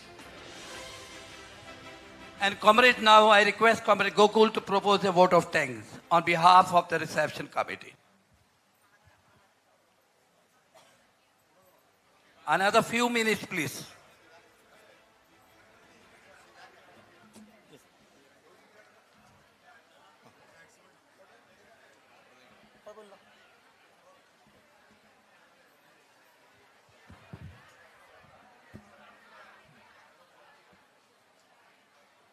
Respected Presidium and leaders on the dais, off the dais. I won't take much time. Silence, please. Just a few moments. I would like to just get on to my assigned duty. I would like to propose my vote of thanks on behalf of the reception committee and All Kerala Bank Employees Federation to the Presidium of this delegate section, Comrade P. Hemalata, President, Bank of India Staff in Kerala, Comrade Naga Volga Devi, Comrade Jigisha Desai, Comrade Rashi Saxena. Also, I propose my vote of thanks to the chairman of our federation, Comrade T.V. Shivramakrishnan, our president, Comrade Maxi Pereira, our working president, Comrade Suresh Bopate, our general secretary, Comrade Dinesh Jalalan, on behalf of the reception committee and All Kerala Bank Employees Federation. Advocate Surya Binoy delivered a good speech on gender justice in the 21st century. Where do we go from here? I propose my vote of thanks on behalf of the reception committee, All Kerala Bank Employees Federation and Federation of Bank of India Staff Union to Advocate Surya Binoy. We were blessed and we were proud to have our guest of honor, Justice K. Chandru, retired Justice of Madras High Court. Today, our General Secretary had briefed, in short, how much pain he had taken to come down to Kerala from Chennai, and he had already left the place, and in the evening he is having his return flight. He spoke on women law and labor rights. So, from the bottom of my heart, I propose my vote of thanks on behalf of the Reception Committee, Federation of Bank of India Staff in Kerala, and All Kerala Bank Employees Federation to Justice K. Chandru. The President of our State Federation, All Kerala Bank Employees Federation, Comrade Sujit Raju, young vibrant leader, and the General Secretary of Federal Bank Employees Union. Also our General Secretary, Comrade B. Ram Prakash, who was with us yesterday and today, and moreover from the planning till and the execution till the conclusion, he is with us. I propose my vote of thanks on behalf of Federation of Bank of India Staff Unions, Bank of India Staff in Kerala, and on behalf of the Reception Committee, I propose my vote of thanks to both the comrades. I extend from the bottom of my heart, I thank the whole Reception Committee, the state bankwise unions, our comrades, everyone, from the planning date till this conclusion. And all the functions will be a success only if the commencement timing and the conclusion timing are maintained. And for that, I thank each and every participant of this Women's Convention who were cooperated with us for the timely commencement and the conclusion. Not to getting it late, I am cutting off and I am changing the tone over this vote of thanks. So once again, a galaxy of leaders of our federation. Sorry to list out the name because our federation EC is going to hell tomorrow and after tomorrow. See, we have the galaxy of our top leaders with us. I thank each one of you on behalf of Reception Committee, Bank of India Staff in Kerala, and All Kerala Bank Employees Federation. Once again, thanks to all comrades. Lal Salam. Thank you, Gokul. Comrades, once again, thanking each and every one of you. It is your presence, your contribution, your participation will make this convention a total success. I hope to see all of you in the next convention also. Let's see how many remain. Okay? And with the knowledge that we have gained, with firm determination, with renewed conviction, go back to your branch, go back to your unit to strengthen the organization and finally to achieve the goals and objectives of the organization, to make our society, to make our banking system as free of exploitation and removing all injustice. With this, I conclude and request you, all of you, to stand for the national anthem. After the national anthem, the committee will go down to officially conclude the convention by lowering of the EIB flag. So, national anthem, please. जनगण मन अधिनायक जय हे भारत भाग्य विधाता पंजाब सिंध गुजरात मराठा द्राविड उत्कल बंगा विंध्य हिमाचल यमुना गंगा उच्चल जलधि तरंगा तव शुभ नामे जागे तव शुभ आशीष मांगे गाहे तव जय गाथा जन गण मंगलदायक जय हे भारत भाग्य विधाता